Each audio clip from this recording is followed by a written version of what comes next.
What's that then, eh? You got any bots on your spot, have ya? I got spots on my bum. Right, hey? Right, wanker. You cheeky monkey. You are a cheeky monkey.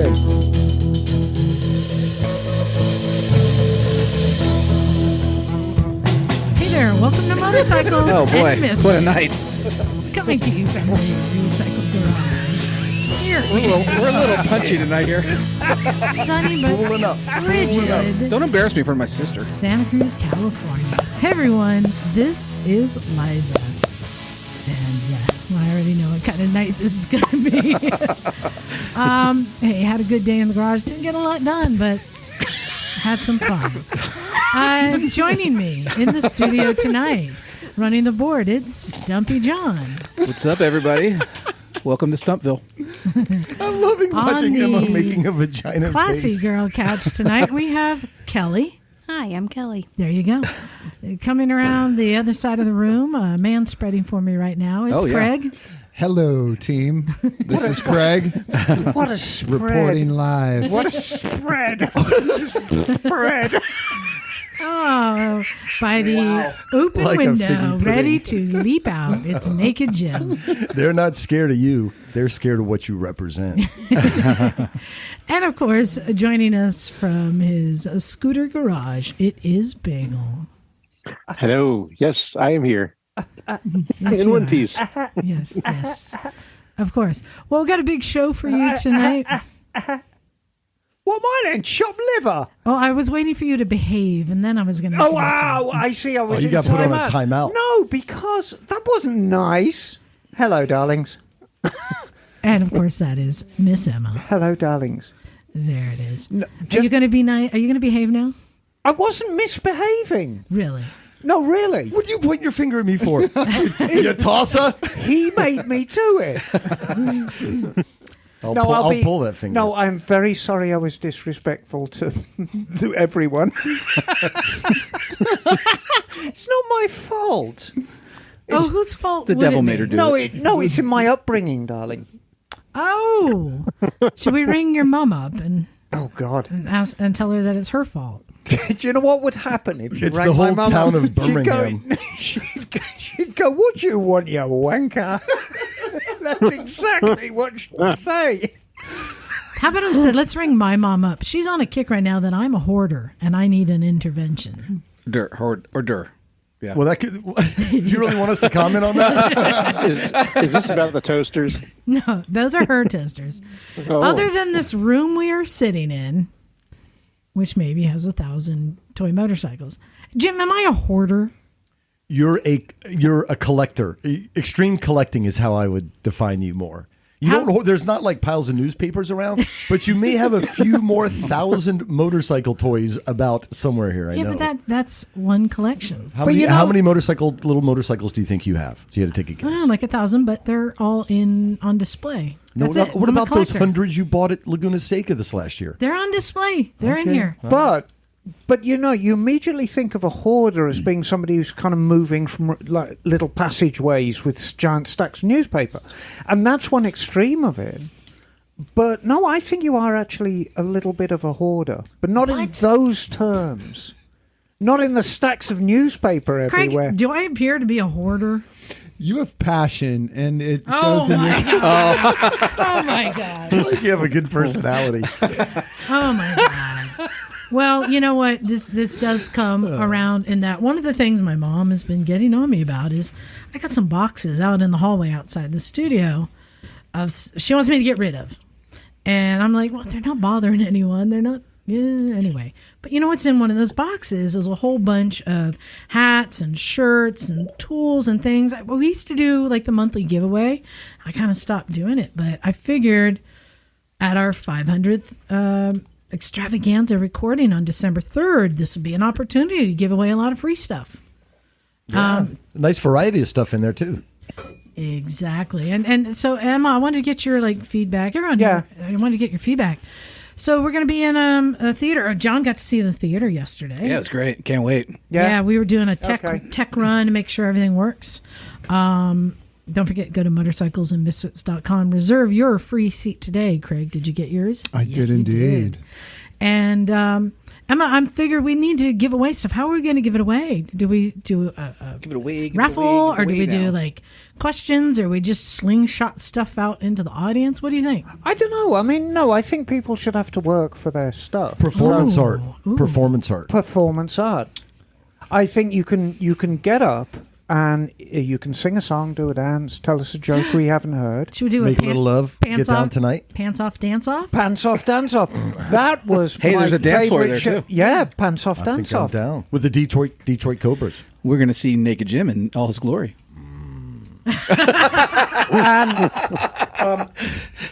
I actually have prizes from Mototown to give away. Oh, well, we'll add it to the pile of stuff we're going to be giving away. There's some cool stuff we've collected over the years from vendors and stuff, T-shirts and... But I think pants off, dance off.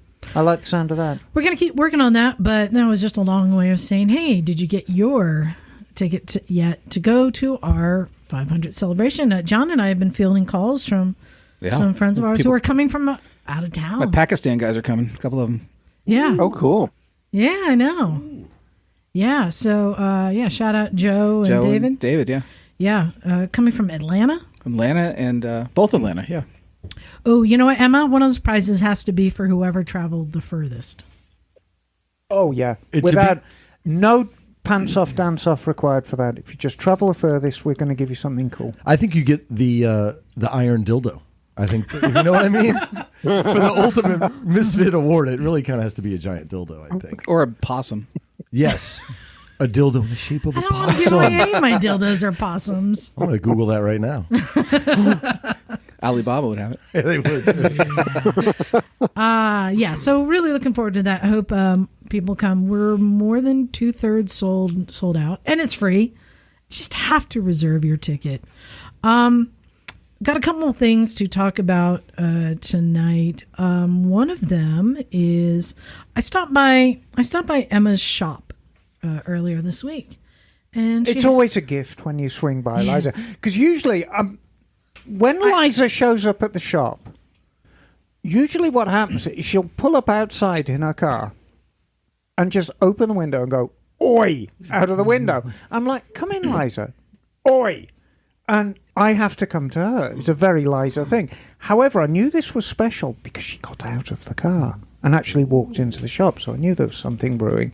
But you had your eye on something in my showroom, didn't you? Yeah, so I don't know for you guys here in the room. I know, Bagel, you can't really see it, but what bike does that look like?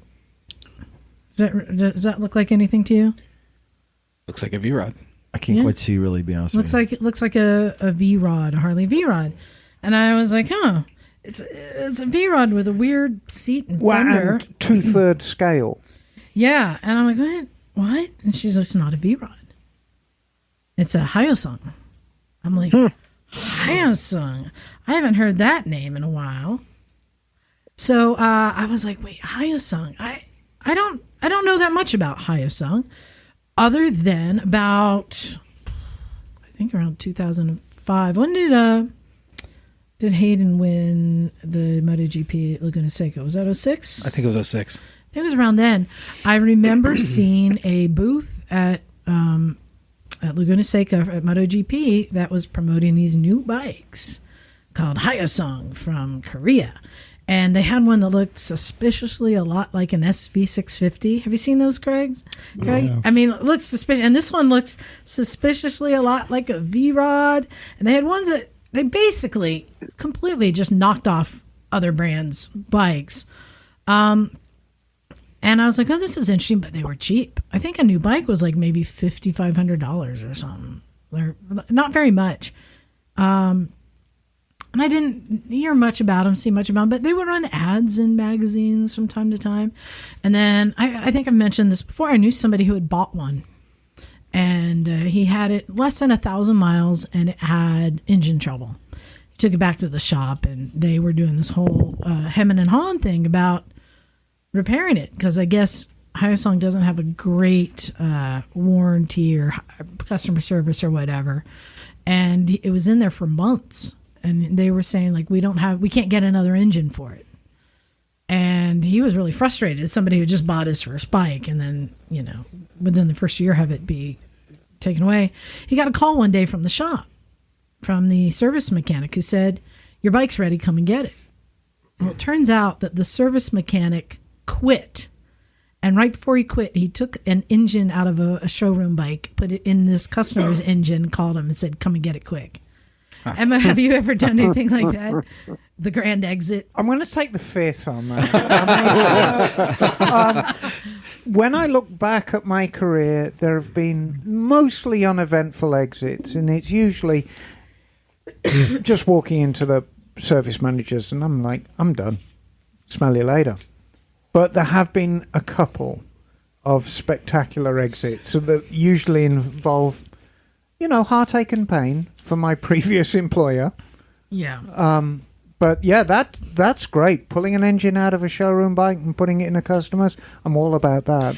Yeah, because apparently the mechanic said they'd had problems with a lot of the bikes. So I didn't think much of it. And, they kind of disappeared after that for years. I didn't see them, but every now and then I'd see one on Craigslist or something. So I knew they existed, but I honestly thought that they went away. Right. Until I saw one in your shop.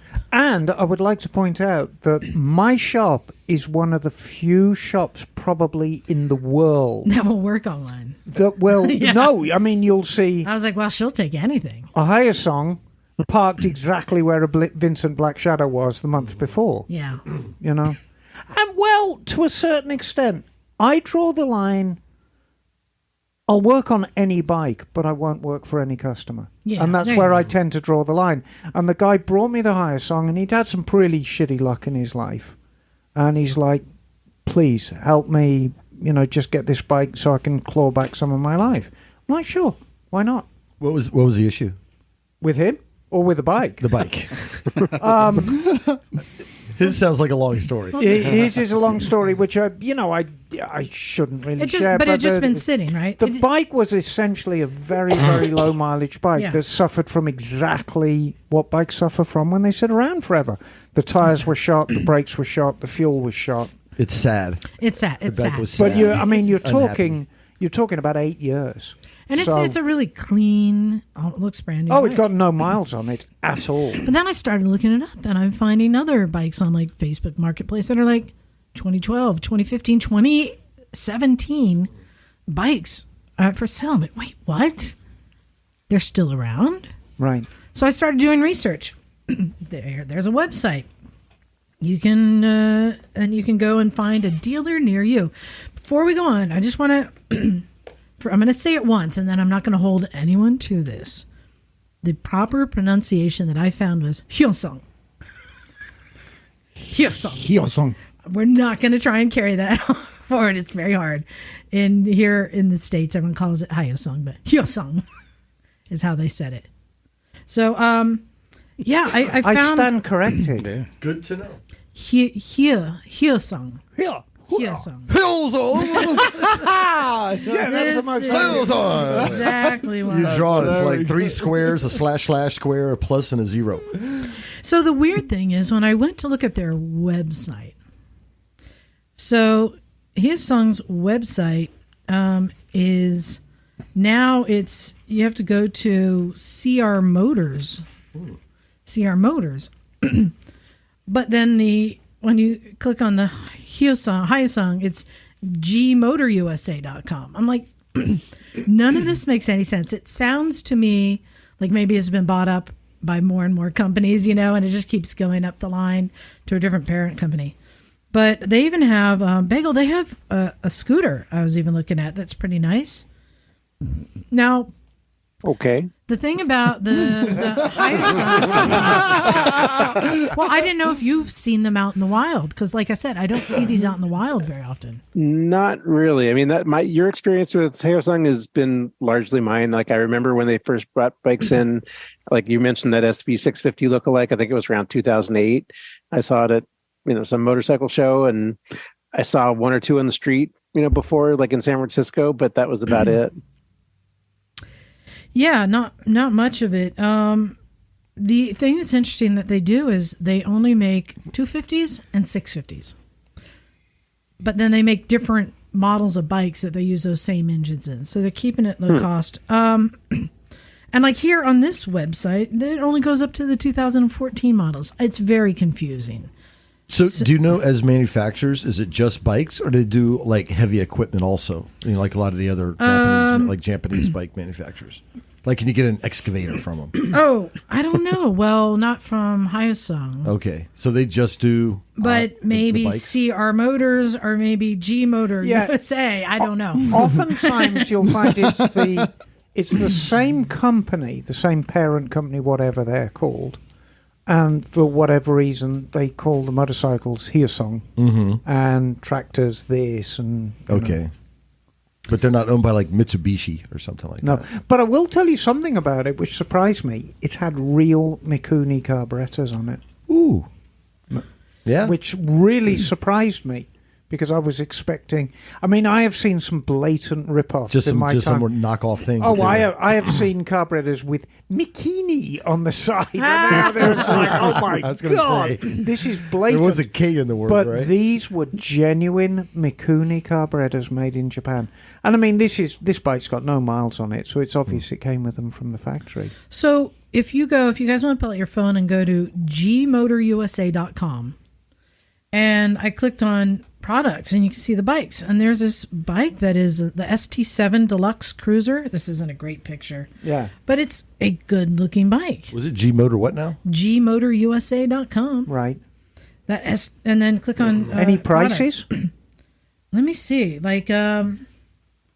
So this, I mean, Emma, what bike would you say that looks most like? Oh, it looks... I mean, it could be any of them. It could be Bring a out your Vulcan. phone. It could be a Shadow. Yeah. Yeah, it's got that look about it. It says this is a $9,000 cruiser. Now, again, it's called the... That ain't cheap for a cruiser. 9,000? No. Brand new? That ain't cheap. Hey, Well, Liza, that's- I'm not finding that website. I can't get to it either. It's sorry. It's loading spyware right now. Hyosungmotorusa.com. Okay, I can't quite. Was it you spell that with an I R? just saw the G at the end. Okay. HYOSUNG. Motorusa.com. I'm like kind of baffled. Like these bikes have been around, like 20 years now? Oh, yeah, easy. And they're not Chinese, they're Korean. Emma, what is your assessment? Did you guys find Hyosung Motor USA? I also found KRM America, which is also Hyosung Motor USA. Yes, that's what I'm saying. Right. They're all the same. So, what is your... Is this a good bike? so from a mechanical standpoint, Yeah. it was... Certainly wasn't built to Japanese quality, but that's, we've gotten so insulated about quality these days because, I mean, the Japanese products are so amazing in terms of how they build them. And that's really the benchmark for everyone. I mean, I should point out my best friend's Royal Enfield isn't built to Japanese standard. It's built to a very good standard. So, from a mechanical standpoint, the fasteners were a bit worrying because nothing was particularly hard. So you had to be very, very careful with fasteners that you used. You torque them very, very carefully because all the Allens, the middles had come out of them, and I tried to replace as many as I could. And there's a lot of self-tapping screws holding the body panels on. This thing had a lot of body panels and a lot of plastic chrome stuff on it. But it went together pretty well. From a riding standpoint, the only comparison I guess I had would be an SV650 because it's a 650, it's a V-twin, it's got 4 cams. What kind of brakes and that kind of stuff? Well, yeah, theoretically, kit and this was I'm it going to set come up to with? this. So it Yeah. had upside-down forks, 41 millimeter, floating discs, front and rear. Were they Brembo or Schmimbo? Well, exactly. And so riding this thing, it didn't have as much power as a Japanese bike. It didn't have as much finesse, civility as a Japanese bike. The engine made more noise. It vibrated a little more. It was down on power. The brakes weren't great, and the handling wasn't great. So it's kind of... a close, but I'm not going to say close but no cigar, because I feel there's a place for it. You know, I talked extensively to the owner about when he bought this bike new, and he said, look, I simply could not afford a new Japanese bike. And he said, I looked around and there just weren't any used alternatives. Can I just point something out? Yeah. It's copying a V-Rod. So for somebody who can't afford the big American cruiser, they would get a Japanese cruiser. And for the person who can't afford the Japanese cruiser, they will get the Korean or Chinese cruiser. It's like stone soup all of a sudden. Exactly. And I have to say, when you ride this thing around, I mean, it's just completely laden with chrome. It had more chrome on it than any production bike I think I've ever seen. But like, how's the chrome? Because I know you know chrome. It actually wasn't bad. Really? But again, it's funny. I have got 2 Harley Davidsons in the shop right now, both with no miles on them, and both with the most wretched chrome you've ever seen, because both have been kind of stored not particularly well. Monterey bikes? Yes.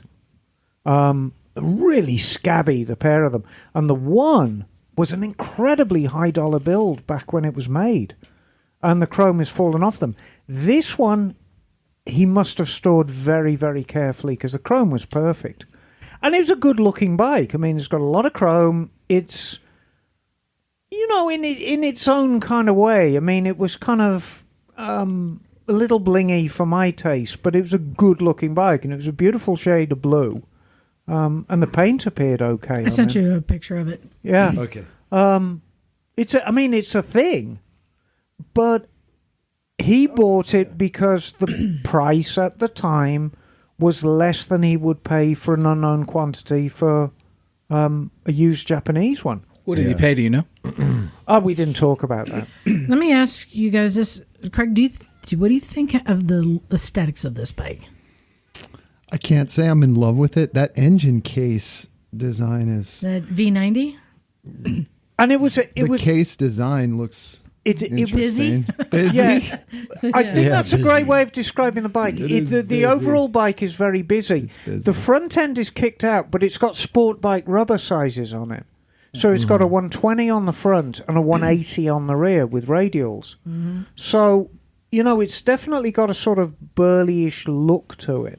Yeah, and the external frame with the I want to see That I wanna see the frame paint. does have a sexy line, though. Is it a I chain will drive say or a that. shaft drive?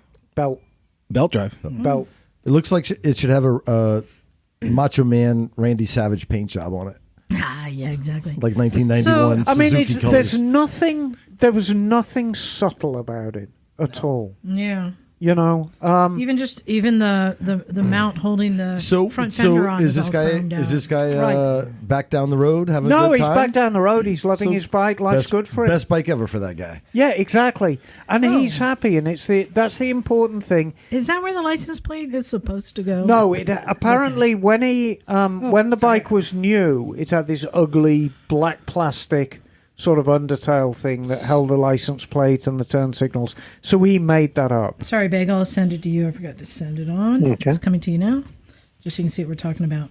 But, You should send- but I mean, at the end of the day, aren't you better off trying to scrape the money together to get a decent used Japanese bike that you know you're going to be able to repair, you know you're going to be able to find parts for? Well, are you? hindsight is a wonderful thing, and I Yeah, think no, true. his decision at the time was Yeah. based on a lot of factors. Was the amount of money he had in his pocket, Yeah. the availability of this particular bike, and how it looked. I'm not judging that dude. I'm just saying moving forward, like as we talk about the Chinese bikes and other kind of odd bikes, at the end of the day, you know, I think so much of motorcycling seems to revolve around being able to fix your stuff 10 years later. If you want to talk about the decision process in buying a Chinese bike, I would talk, or Korean, I would talk to the person who's just bought 22 of them. Oh, that's true. Oh, yes. Who would that be? I don't know. Well done. Sitting in the room here. It's a great segue. Yes. We just bought 22 Lifons. You say it like it's French. Lifon. Yeah. Lifon. Lifon! KP Master 200s.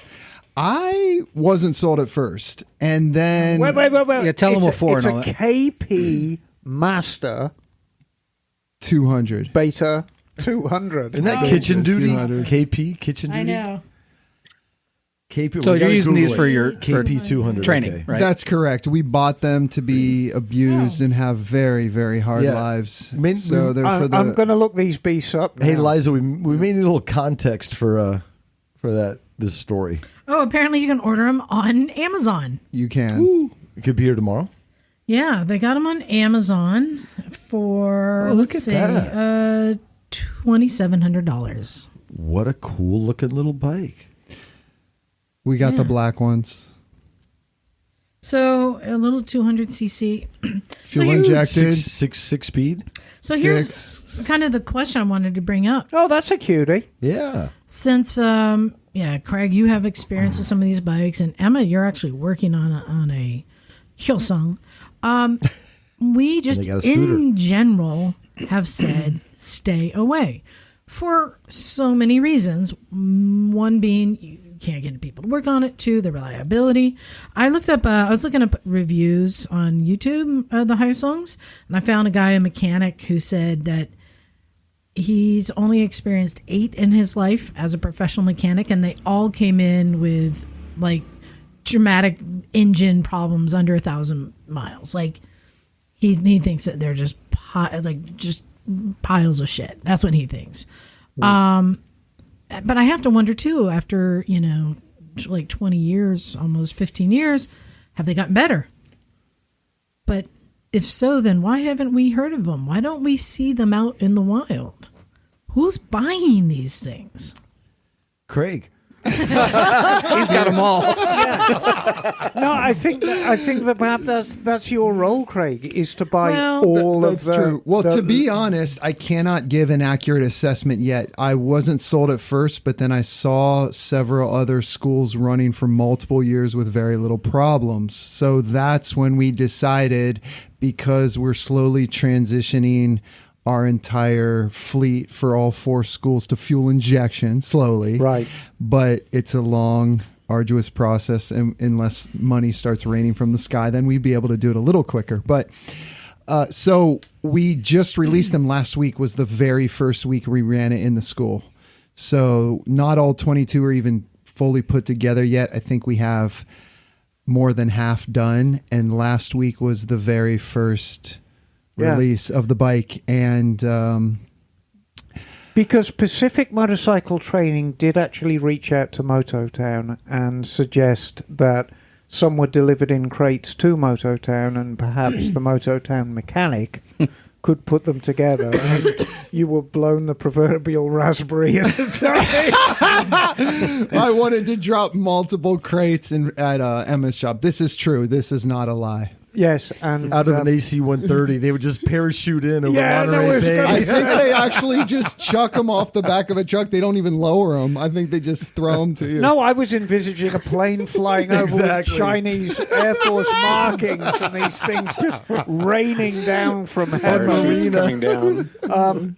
But it's always a problem. And had I had more real estate, I would have been happy to do it. But I was able to pull the real estate card and said, "Where the bloody hell am I going to put these It's true. things?" It's true. She did say Well, that. in Craig's defense, though, the Leaf fan, they've been making motors Yes. for a long time. Yes. That was also and they why make motors for big companies. So they make like other kinds of like Remember industry my stuff? little XL70? I put that Leaf fan Oh yeah. Yes. 150 in it. Okay. What it's described as, the company is a high-end Chinese motorcycle manufacturer. Now, what high-end Chinese? Of course, that's not going to be, high-end European or even Japanese. But it's, in my opinion, it's gotten where they're almost caught up to the Japanese. They're not Well- quite, but definitely more than 20 years ago, which is why we bought 22 of them, because we didn't want 22 piles of shit. And I think here we are in 2022,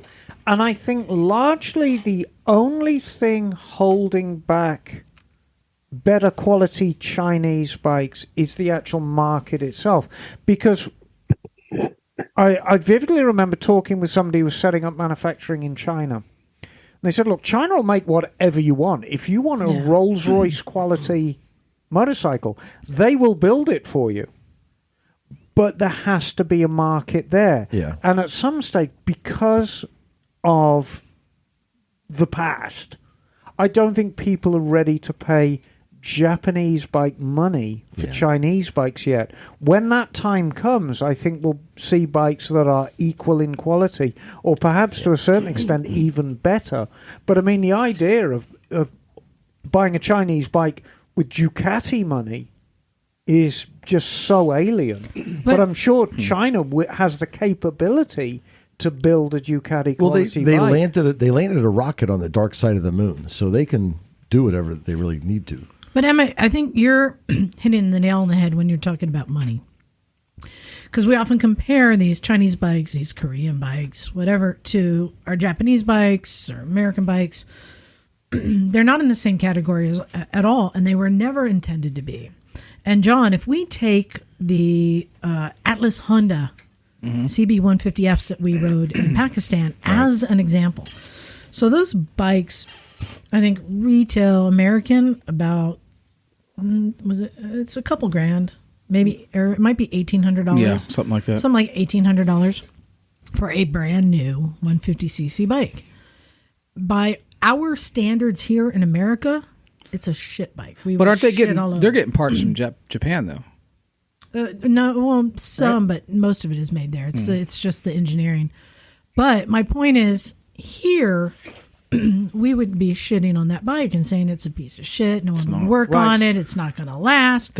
But over in Pakistan, it's the best bike you can buy because that is the most money heck of a bike too. Anyone is going to spend on a bike. Right.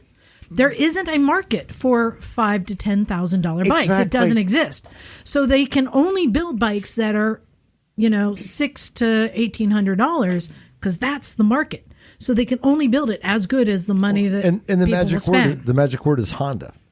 Right. Yeah, well, the licensing is there. So it's the build quality. It's going to be a cheap bike, but it's not going to be a Chinese cheap bike. It's a Honda cheap bike. But we've snapped forks. I'm just saying. Why don't you ride a Chinese bike around but Pakistan for 10 days? See how that works out. So, but what I'm saying is they're building a bike for the amount of money that people spend. You get what you pay for. So if we look at these Benellis, these Hyosungs, these Lifans, they are building bikes for a market that doesn't really exist here because most people can get a bike at the $5,000 to $10,000 range and get a decent Japanese bike, new or used, in that range. But here in the U.S., we don't really have the people looking for a brand new bike that's going to be a good commuter for $1,500 like you do in these countries where they're making these bikes. Well, it's a two-headed serpent because you talk the money part, but there's also the perception. I don't think here in America. So even if someone is presented with a Korean or Chinese bike that is higher spec and is ultra luxury or higher end, I think still somewhere in the back of our head we just haven't quite gotten over that ingrained perception about some of those Asian manufacturers other than Japan. It's just a matter of time, though. I mean, because I remember the conversation was about Japanese cars back in the day. Well, I think it's the same thing. If we circle around with Craig in 18 months, we'll find out. Good idea for sure. But what I'm saying is, I don't think we should be comparing them. It's a different class, is my point. What's the price of the ones you bought compared to like a Suzuki or a Japanese bike? Oh, it's probably half the price, isn't it, Craig? Yeah, you can get them on Amazon for, what'd you find, $3,000 out the door with tax. And that's my point. You get what you pay for. So I was just checking out their website, and I thought, and this is one of these companies you root for, like, affordable stuff. So you can get a dirt bike, brand new 250. It appears to be, almost race ready for under $4,000. If it's decent. And what's cool about it is on their little website, it looked like, I didn't go deep, but like you can choose, I want these hand guards, I want this and that and the other thing. And I mean, that would be pretty cool for $3,900 to get a new dirt bike that, you're not going to, go crazy. But for me, it goes back to somebody going to be able to work on it if I need to. But it's the dealer network isn't there yet. Well, you root for it, right? Yeah. But what's that market now? I don't really understand what that market now is. Funnily enough, going back probably 6 years to when I first started at Monterey Peninsula, we had a guy come in with a rear wheel for a Zhongshen. Yeah. And, of course, the service manager says, no, we're not going to work on that. I'm saying, come on, man. He just wants a tube putting in. Let's put a tube in this thing. So I put a tube in it and say, hey, bring the bike down so we can have a look at it. So he brings this thing down. And it was right when Kawasaki just brought out the Versys 300s. Yeah, okay. Uh-huh. And I tell you what, this was a far better looking bike. It was a far more purposeful, but it wasn't built as nicely. But you can say, and I mean, the price, it was just ridiculously cheap. But I wonder how long it lasted, because you started the engine up and you could tell, there's stuff moving around in there. Mm-hmm. You know, it didn't have the finesse. We have gotten the tight tolerances. So used to this incredibly high bar that Japan has been setting. Well, you know what? Recently, so I got that GSXS, the Gixxer bike. So with no miles on it. So to be going on a Gixxer motor from no miles to I've got, I don't know, like 3,000 miles on it now. It's a revelation, isn't it? I don't know how tight the tolerances are out of the manufacturing, but they're super tight. I mean, you can just feel it as it breaks in more and more. But I think, the tolerances in Japanese high-end manufacturing, it's hard to, I mean, it's everything. It's manufacturing. I can't remember. I just saw an entry-level car the other day, a Honda Fit, and the door gaps. It's like credit card size, the door gaps. They're better than they were on a Rolls-Royce from about 10 years ago. It's amazing how just the accuracy that Japan has been making these things now. And that's the bar that really has been set in all of manufacturing. But as John said, how long ago was that? Made in Japan meant crapo quality. Well, wasn't that long ago? Let me ask you this. So I'll ask you, Jim. So you sent me the link to this KPX 250. It's a Venom, Chinese dual sport 250cc. That is 3,200 brand new. So how would you say function-wise this would compare to a Honda Grom? They're totally different. That's like a dirt bike, and the other one's a Honda Grom, but right? function-wise, this can do a lot more than a Honda Grom. Oh, right? yeah, way more. That's Grom money, is what you're saying, right? I mean, this is less than a Grom. So, Emma, you can let me go ask camping you, through the Black Hills on that. This and a Honda Grom, which one will be around in 20 years? Oh, gosh. Well, now that's an interesting question. I'm just saying, right? We would assume a Grom may be around 20 years. I was going to say I wouldn't put my money on a Grom being around in 20 years. I just based upon all the trails. But you know what? The monkey bike will be. Yeah. Well, there's a huge. Wait a minute. But there is a huge difference between a cheeky monkey bike, and a Grom. And a monkey is made in Japan, and a Grom is made in China. Yeah. And yes, it is made under the Honda umbrella, but dealerships. Modern multi-line dealerships are kept plenty busy in the workshop department doing warranted repairs, mostly for the bikes that are made outside Japan. Yeah. Honda included. Okay. So, you know... Well, and there's interesting kind of, I don't know if flagship is the right word, that because it's everything from like a Nighthawk 250 to like all these other, but they're the certain things that they only make in Japan. And it kind of shows you where Honda's focus is. Well, I think price point is part of that too. They have to true. Yeah, it always gets down to money. So let me ask you this. So this is the whole conversation is because this has been on our radar. Bikes like CSC, CF Moto, Benelli, Hyosung, right? They're getting better. Some of them are better than others. They're getting closer and closer to that bar that Japan has set. But I still think all these bikes are you get what you pay for. And if you can only afford a $3,000 brand new bike, then you have an option. Right. So it's good because you have an option. So my question, since we're talking about the Hyosung, would you recommend that somebody would buy a Hyosung, new or used? Or do you think they should stay away? What warning label are you putting on it? Now in 2022? I think go for it. So if I was on a used bike? 2017, 2012. Look, I've always been a huge advocate that in this giant soap opera that is motorcycling, everything has a place. And I think there is a place for it. And at the end of the day, I was presented with a gentleman who had a non-running bike, and I fixed it for him, and now he's very, very happy. And as we're speaking right now, he's riding it around, and he's the happiest guy in town. And really, isn't that what it's about? Yes. So let me ask then. Yes. Along the same line, if Jim was going to buy a new dirt bike and he had a choice between a 8-year-old CRF 250 or the one he just said, what would you tell him to do? Oh, I think 8 years old. Yeah. I think I'd take a chance on the Chinese one. Really? Well, you can't. If you look at bike prices, at least out here, you can't get a great dual sport for used dual sport for under $4,000. Right. Yeah. I mean, if you want And a starting to WR drop now, 450 And or a knowing how people abuse these things, Yeah. I think it actually might be. Look, how many times have you heard me on this show saying there comes a point, and it's quicker than you think, when a motorcycle stops being a product of the manufacturer and starts being a product of the chimpanzee who's been working on it. Yeah.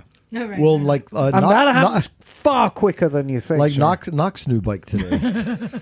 Fucking Lucas's old Gixxer. Sick with it. Oh, is that SICK. what really? Sick Gixxer, Yeah, Lucas's old Gixxer made a showing today. Knox My ride. God, way. that is quite something. That bike looked like they would get up and stab you. So here's one thing that Actually, I don't agree with that, Jim. I think that bike looks like it would be in a gutter with its clothes disheveled and a shoe missing. And a needle hanging out of its arm. Oh no! one thing I will say in defense of the Hyosung. Yes. I was watching a video from like 2017 AIM Expo where someone was interviewing the sales rep Right. for them. One of the things he said Did he have a is- needle hanging out of his arm? No, I think it was between his toes. Oh, okay. So one of the things he said is when he was asked about the quality and maintenance and will people work on it, he says, these are simple bikes. We Right. build them simple so that people can work on them. So Right. that is something to consider. Maybe this is a good candidate for a bike that you're not going to take it to a shop. Maybe this is a good project bike. If you can get parts. If you and You don't want a project bike. You want an easy to maintain bike. Right. Yeah, but I'm just so saying, let's it's look at affordable. this beast that was in the shop. I mean, it was I can't remember. I think it was an 08, Very shiny. 08 or 09, but it had carburetors. And the electronics on it were limited to just the one box that controlled the ignition. So essentially it was a very, very simple bike. Yeah. And I stand by what I said. Comparing it to a Japanese bike, it was a lot more coarse, didn't make as much power, the brakes didn't work as well, the suspension didn't work as well. But happy owner. That's all that matters. Well, and I'll say it's also perspective, right? Because I'll take counterpoint. I will say the 3 words to me are Japanese fuel injected, right? That's Yeah. pretty much all the bikes I own now. And for me, it's just my lifestyle, right? Like I commute to work every day, right? Right. So I do 500 miles a week or something like that. Yes. On the Suzuki. And then like we go dirt biking. And neither of those times do I want to have an issue with a bike. You know what I'm Right. saying? And if I do have an issue, I want something I can fix and whatever. But so for me, so it depends on your riding, right? If it's something that you need a reliable thing most of the time, then I would say you're buying Japanese fuel injection. Right. If you're going to ride on the weekends and every now and then take a little tour, yeah, buy a Royal Enfield, buy a whatever. Yeah, but let's But if get, you're going to be in the middle of fucking nowhere, you do not want to be on a South Korean, Korean carbureted. thing for $3,000. and Yeah. you think go back a generation, you go down to Mojave. So go back a generation when the guys were riding the BSAs and the Triumphs back there. And you'd have a pocket full of jets because if you go up in altitude, Right. now you're going to have to start leaning it out. You're carrying spare parts around as well. You stall it on an incline. You're jumping up and down on the kickstart. I mean, if you're riding serious dirt now, fuel injection and electric start. Oh my God, is where it's And at. here's the other thing you can't ignore. It's history, right? You look at Yamaha, you look at Honda, you look at these, they've been racing, for a long, long time. You can't make that up overnight by diagrams. Except for reverse engineering. But even still, China reverses, our stuff every day. I guarantee you put an American fighter pilot in an American plane, no one's going to outfight or fly them because we have this rich history of learning from experiences. And I think Honda, Yamaha, KTM, of course, those bikes, Husqvarna, how long have they been around? You learn a lot just, through that experience, I guess I'm trying to say. So you can't discount that either. But that's also why you pay more. I have to say that when you said racing, I was like, racing? They have a racing link? And I you saw can go, and they have people who are racing these bikes. Interesting. Yeah. You're ATV freestyle and motors and track racing. But it's funny, if you I'm try like, to click on that, it interested. doesn't click to anything. It's just racing. Aspirational at this point. Racing. That's someone's cousin out at Thunder Hill in the B group. That's Photoshop. I wanted racing, to, right? Yeah. I wanted to mention that in England, where there's the tiered licensing, where you start off on a 125 and work your way up, and people, money may be a little bit tighter as well. There is a huge market, particularly among smaller bikes, for the Chinese and the Korean stuff. Huge market. Well, you can ride across the whole island in like 5 hours. Right. Well, I just wanted to just bring up the point that traditionally in the past, I've always said, like many people have who are wise, say, stay away from Chinese, or in this case, Korean bikes. Stay away. And my experience with the people who had Hyosungs that had engine failure under 1,000 miles backed that up. But now I'm realizing that they meet a purpose. We don't really have that purpose that much here in the U.S. It exists in other countries, but I have to imagine there are people in this country who can only afford a budget bike, and maybe they would rather spend that $3,000 on a brand new bike than a 10-year-old Japanese bike, because to be able to afford a new bike is kind of a big deal. I'm just saying, I would like to know if there's any listeners out there who have experience with Hyosungs, because we just don't see them very often. I'm surprised that they are around and have been around almost 20 years, and we just don't see them. And what concerned me a little bit about what happened today is just how anesthetized we've come to the prices of bikes. That Zero showed up. It's like, what's the price point on this Zero? And he's like, about $22,000. Oh, bargain! That was a $22,000 bike. That was a $22,000 bike. It should have come with a stormtrooper outfit. Yeah, but $22,000. And we're like, oh yeah, that sounds all right. And I mean, that's how anesthetized we've come to how expensive bikes have come. I wonder if Chinese bikes are going to actually save us. And in fact, as the Japanese bikes move more into being electric, the petrol bikes may be the Chinese bikes in the future. Well, I mean, they may save us for a number of reasons. Yeah. I mean, the Chinese manufacturers, by sort of dodging under a lot of the emissions laws, may be the last new gasoline-powered bikes we buy. Yep. But they may be a way of getting newer riders, into the fold. Sure. Because we've all been preaching. How long have we been preaching now? For 10 years, we need younger riders. Well, that's all well and good if they can afford to buy these bloody things. Right. Well, all right, who didn't mute their phone? Probably me.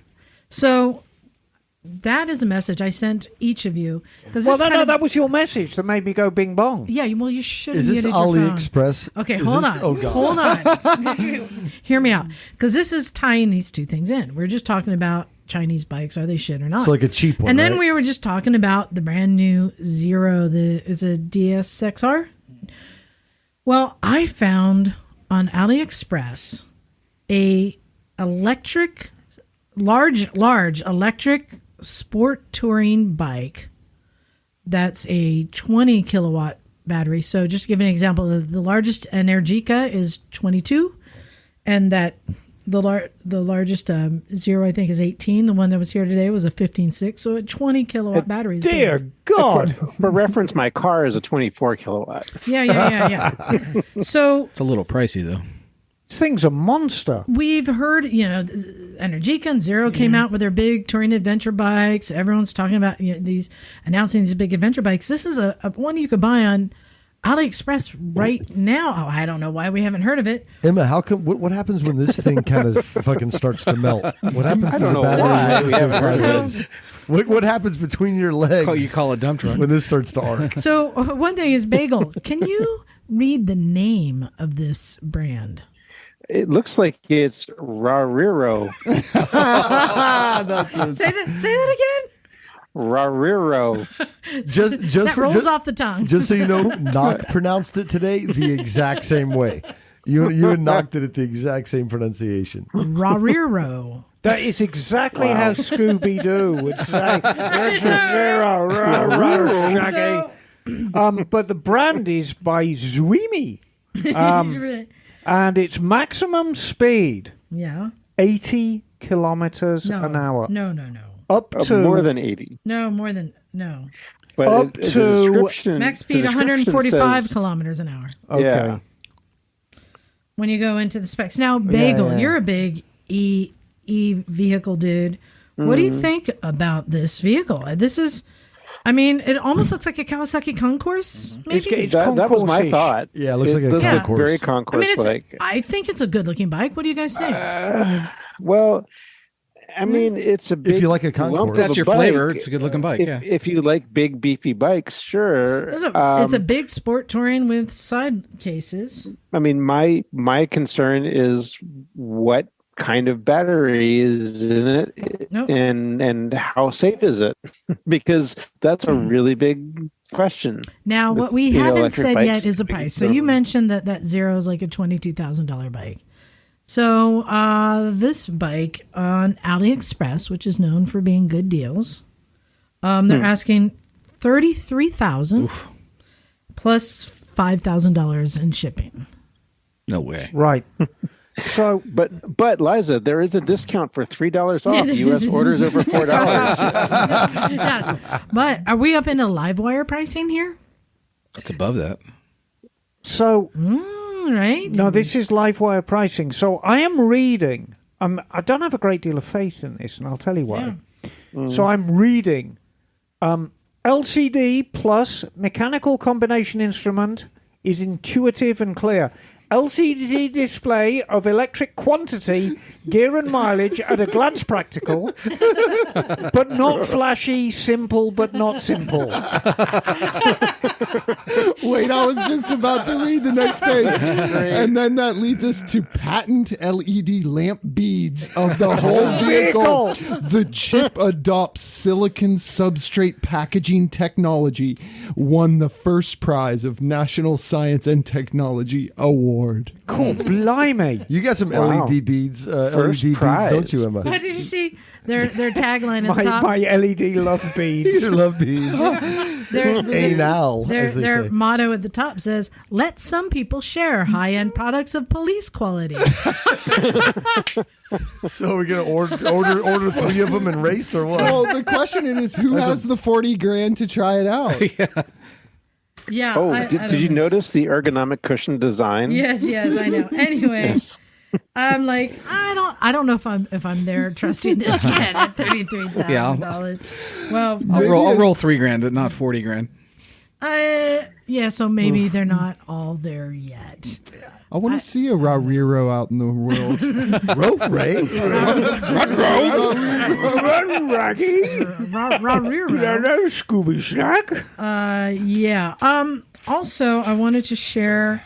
So, last week we discovered something that I don't know how we didn't know existed before. The Benelli Dong. I showed you the picture, Craig. It's unbelievable. Somebody's got to buy one of those. Speaking from the of garage. design quite a awards, why has Liza not bought one The yet? Dong should have cleaned house at those design awards. They're marketing it by just sending text pictures of it to people randomly. I wonder who modeled for it. in the same category. I'm calling this segment How did we not know about this? Yes. There's another thing I discovered. I don't know how we didn't know about this. So remember back in the day, The girl equivalent? there was a big hit on MTV. Many of us watched. Emma, did you ever watch Pimp My Ride? Yes. It was a pretty good show, right? It was.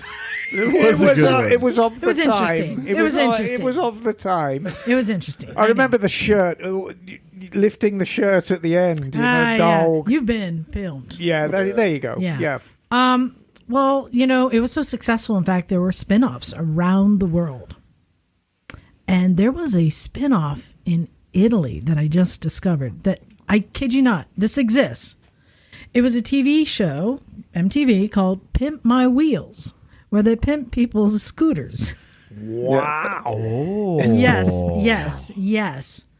In fact... Well, and cars, too, I think, as well. and cars, too. But, they did also... Yeah, but Pimp My Wheels, they take people's Vespas and mopeds and pimp them out. And it's a real TV show. In fact, Bagel, I had you check it out. What did you think? So overall, I thought this was kind of fun. It was a little cheesy at times, as is appropriate for the show. But in the end, they did kind of come up with a kick-ass end result that she was very happy with. It seemed like on the show. Yeah, on YouTube you can look at Pimp My Wheels Italy, and you can see a version of the show. Okay. There were other ones. Look at this moped that has like exhaust pipes going up the back and it's very cool. megaphone on the front. And, I don't know what's going on. I wonder there. if they have one in Korea. Pimp my Jean? Oh my God, Pimp My Dong. That needs to happen. We need to get a Benelli dog and pimp it here in the We need to garage. do that. Yeah. Well, if you want, we can go up to San Francisco on Sunday, and I know this brunch. You can see all sorts of pimp dogs. That would be unbelievable. They even did, look at Pimp My Ride. They did an op-ed. Oh, yeah, look at that. Yeah. That's the Zsa Zsa Gabor style. Oh my gosh. So anyway, it's just, you go down a rabbit hole sometimes. And it was another thing I said, how did I not know about this? Well, now we do. Pimp My Wheels. Maybe we need to do that at the garage. Ooh, ideas. Oh, that's a good idea. Well, yeah, I would like to know from people if there are things that we need to know that we didn't know. The Benelli Dong, Pimp My Wheels. What else is out there that we haven't discovered? Here's one I'll share. It's not as exciting. And I mentioned it to Craig today. I'm following this guy on Instagram and YouTube. It's called like Dirt Biker TV. And it's this guy down in the desert. I want to say Utah. And he just spends a lot of time working on dirt bikes as a career. Friend? No. So it's a mechanic-y guy, and he's been doing it for a long time. But there's a lot of really simple tricks on how to do simple things like changing tires. And Right.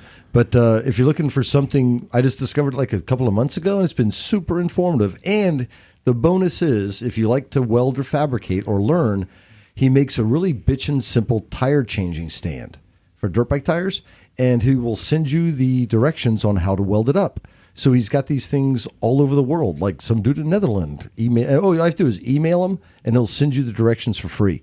And then it shows you how to weld up and fabricate your own tire changing stand.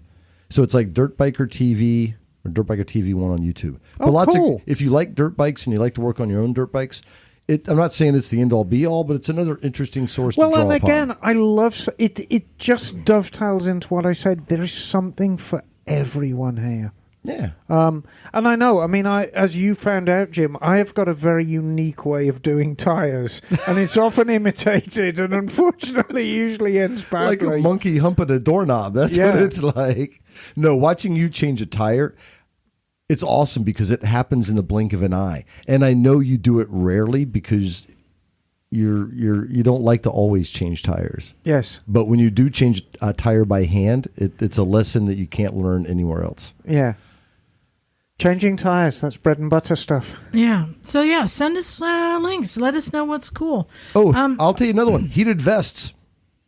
We've been talking lately, heated gear. Anyway, there's a bunch of heated gear that got donated that's Really? out in the garage.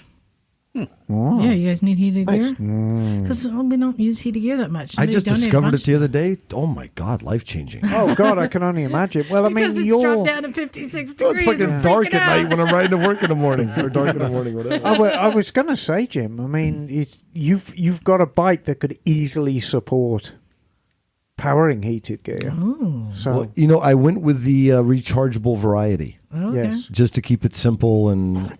Well, you have heated grips and everything on that, right? No, Oh, you don't? no, no, no, None of no, this no. stuff. Those things are Ooh. glorious.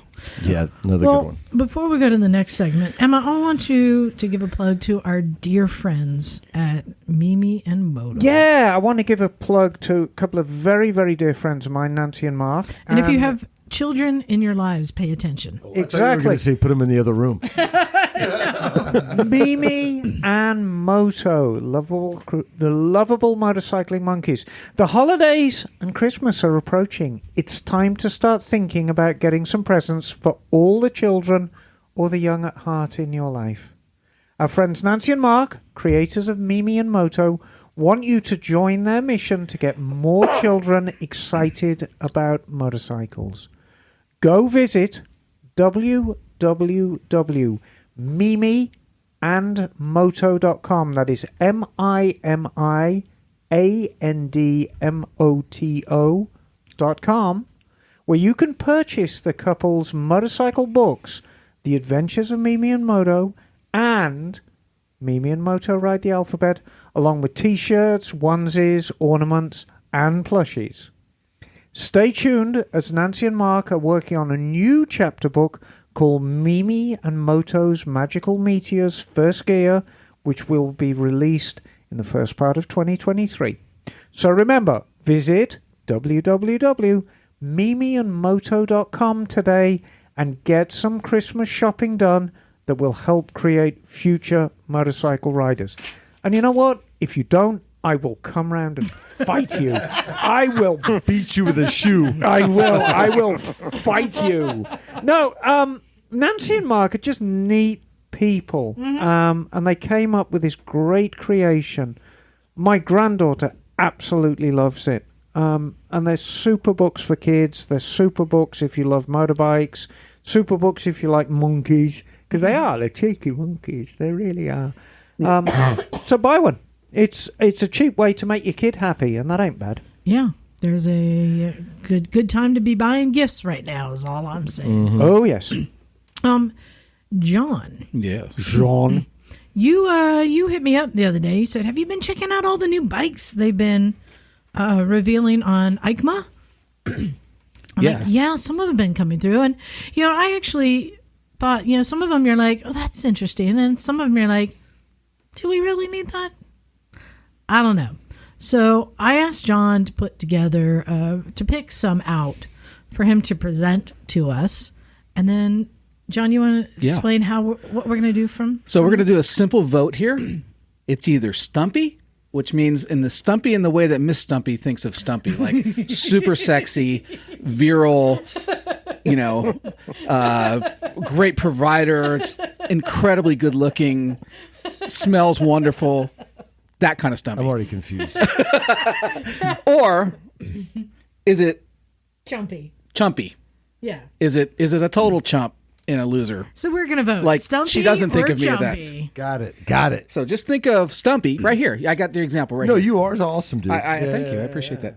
So there's a couple caveats here. Number one, I don't know if all these bikes are going to make it into the U.S. They may or may not. And some of them there's a couple of them that were released in 2022 in very limited quantities and are coming out in 23. So first one we're going to talk about is the Royal Enfield Super Meteor 650. Ooh. Supposedly one of the highlights of EICMA this year. And just some of the stats, 648cc, 6-speed gearbox, 47 horsepower at 7,200 RPMs, 38 foot-pounds of torque, wet clutch, low seat height, 16, 19 wheels. And so it's a bigger version of the smaller Meteor they've come out with. And supposedly it's a Continental GT motor, so it's a motor that's been around. And Single cylinder engine. I want to 19-inch front wheel? Yep.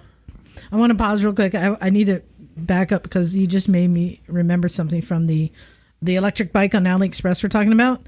one of the things that it says it has is a 3-stage 6-speed change. Does anyone know what that means? It's like a double clutch on a semi.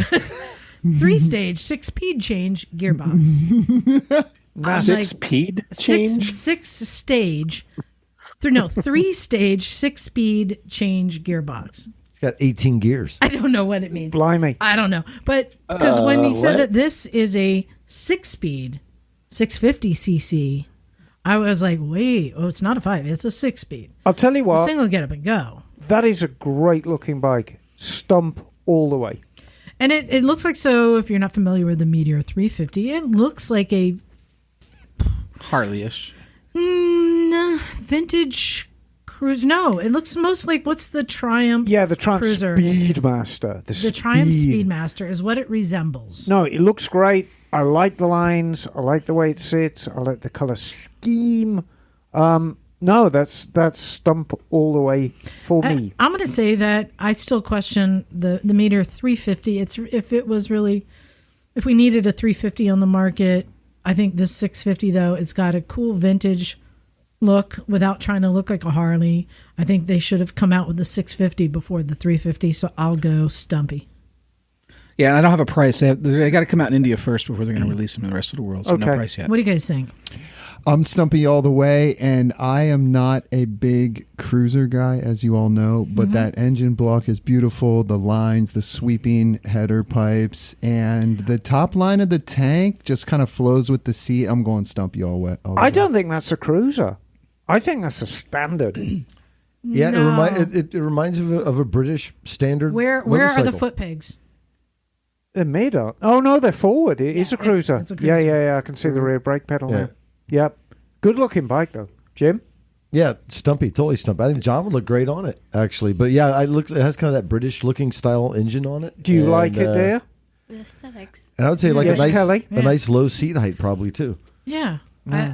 I like it. Stumpy. All right. All right. What's I'd next? stump that. Oh, yeah. Wow, Bagel. I don't know how to take that. All right. Yeah.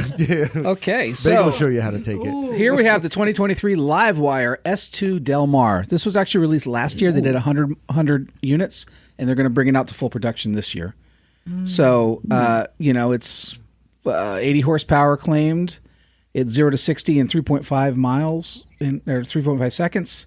And it's relatively light for an electric bike, 494 pounds, it's 120 pounds less than the Livewire 1. It actually resembles like the Indian FTR. It does. 18-inch wheels. I don't have that, but yeah, I believe Looks like that, yeah. 19-inch cast. Looks very flat And what's the track. price? 19 What's the inch. price point? 19 Did inch, very did flat we track. find it? I couldn't find a price point on this one either, but it was they didn't have it listed. It looks chain drive also, not belt. Oh. Or is it? I yeah. can't really. No, maybe it's belt. No, that's chain. Yeah, that is chain drive. Well, that is chain. And then dual front brakes. Assuming. Yeah. May not need it on electric. 'cause you got Okay, the- so all right. yeah. I think that is a belt. Yeah. Oh God, I'm looks gonna like a go spool, against the not a- flow here. That's chump. It's overstyled and pretentious. Sorry. So I actually was going to say chump too. In that, I still think that any naked electric bike is stupid. They should be fairing. They should be, efficient, cutting through the air. This is an electric bike that's styled like a flat tracker. It's just. Well, but we love the Alta. But the Alta was way more. was a capable. dirt bike. Yeah, it was capable. It wasn't really. I mean, This needs a coffee cup holder. So you can really I'm going to say, depending upon the price, but Yeah. I'm going to say, no. I think I'm going to go Chumpy. Also, it's cool looking, but not for the price. I know this is going to be, and for the function, I know that you're getting for that price point. Does that make sense? Mm-hmm. Craig? I want to hate it, and my initial reaction was Chumpy as well. But I can just envision throwing a dirt bike tire on that. Yeah. And then I ripping think, around on that. Yep. I mean, I'm going to have to go with a soft Stumpy. Oh, soft a soft stump. Stumpy is not soft. There's It's nothing a soft. soggy. It's a soggy stump. It's a limpy Stumpy. A limpy stump. It's a lump. It's a lump. Well, I can just see the potential in it. Yeah. Okay. It's I like wonder- a zebra, like a death zebra. I wonder if they're going to this might be the future of flat tracking. Well, Once they move away from gas. I'm kind of with Craig. I think it's kind of cool. I think if the front end suspension is cool on it and everything, but I think it's a badass looking kind. Liza, you nail it. It's an FTR is what it looks like, and I think the same diameter wheels and all that. I think it's a good looking bike. So I found that on the livewire.com site, an S2 Del Mar starts at $17,000. So I'm going to stick with for $17,000. I don't want a little street. Well, how much was that tracker. thing you were looking at on bingbang.com a second ago? Yeah, 40 grand. 40 grand. So Yeah. you're going to shit on Yeah, that. I'm just saying. It Anyway, starts. it's not my thing, but I think it's a cool looking bike. It's a nice step in the right direction for I Harley. think I'd be all over it if it was an $8,000 bike. And it would perform like the Alta. I'm just saying. That's why I'm jumping. Well, that probably has Alta DNA in it. It kind of looks like it, right? Doesn't Yeah. it? If it's made by Livewire, Yeah, that totally, has- right? Yeah, I guess They so. did consume it. Bagel, what did you say on this one? I would say, I mean, I'd really need to ride it, but I'm inclined to say I'm going to go Stumpy on this one Oh, okay. because I sound like a like the soft fact stump. that I like the fact that it's a lot lighter. He's a hard stump. Than the original Livewire. Yeah, definitely hard stump. It's lighter than the original Livewire, so it's going to be even more fun to ride. It looks like it's got a fairly aggressive riding position. I think this bike could be a lot of fun. Yeah, it looks like a hooligan bike to me. Yeah. Yeah. All right. Next one. This is especially for Bagel, this one. This is the Italjet Dragster 500 GP. Holy Oh my. Christ. You are so That getting is- laid with that. That is. So it's an upgrade from the 125 and 200cc predecessors. I think it's going to actually come out next year, but they announced it at EICMA this year. So it's a dragster? That's what they call it. Okay. 4-stroke, single cylinder, and let's see, what do we got here? We got 43 brake horsepower, 6-speed gearbox. So a lot of power. Upside down forks, 230 millimeter front discs, ABS, Brembo calipers, 15-inch wheels, 180 kilograms. Right. Wow. So it's a manual transmission. Yeah. Wow. Oh. So And that who, still a who scooter? manufactures it? Yeah. It's Italjet. Italjet. Wow. Italjet Dragster. 500. That thing could be a lot of fun. So I did find a price in the Philippines. It's 360,000 whatever they help. use. Which is about $10. And what's the engine size? 500. Wow. So I Wow. am. That is Death machine. that, I can't find a price. So I'm going to say any Italjet dragster. I'm hard stump. Yeah. Hard Yeah. stump. Stumpy, but at the end of the day, it's a scooter, so a death trap, so chump. Oh, that's out. Craig. Oh, you know you're stumpy. boy. Yeah, you. Come on. It's got that Ducati trellis frame. I'm a scooter. I'm going Stumpy. And for the main reason that it's just so goddamn visually Yeah. shocking. Yeah, Right? Jim. I'll just leave it at it's a motorosexual Stumpy. It's like I'll just. I think I like looking at it more than I like riding it. Oh, you could do a lot of things with that. yeah. That. Yeah. All right. I'll leave it at that. Bagel? I am definitely with hard stump on this one, and I would say to Extra all hard. of those naysayers, don't ribbed. knock it until you've ridden it, That's because right. 500 cc's in a lightweight bike like this, holy crap! Especially with a six speed manual transmission. I think it fly. It should have a drag Yeah. bar off the back. Oh man, right? I want to take this thing around. Well, a look at the track. fairing Yeah, below. I It's got know. the scoop fairing on the bottom and everything. I know. I think it's Yeah. cool. Bagel, Can you might get you get one? Italjet's in the U.S.? Bagel, no. You know, boy, The- and the that wheel- is really tempting. Are the, those- the big are the wheels are they bigger than 16? normal? 15. 15. Instead of what's normally on a scooter? 12s, right? 12. Yeah. Yeah. Well, usually I mean, it 12, looks- 13. Depends on the scooter, yeah. Yeah, that is a little big, but if it's got a Looks like it 500 has cc, slicks. it's probably going to need them. Yeah, that's racetrack ready. Oh, Oh, that would be fun to track. I it. do I know. ride that I one. know. The drive chain looks like a cam chain. All right. All right, moving on. next? We've all been waiting for this one. This is the Honda XL 750 Transalp. Yeah, so they're not releasing it here. This is UK. Right. Yep. So 755cc liquid cooled parallel twin new motor, 92 grip brake horsepower, maximum power at 9,500 RPMs, and 75 Newton meters. Supposedly it's going to compete directly with the 850 GS. What was the weight and horsepower again? I don't have that right here. Oh.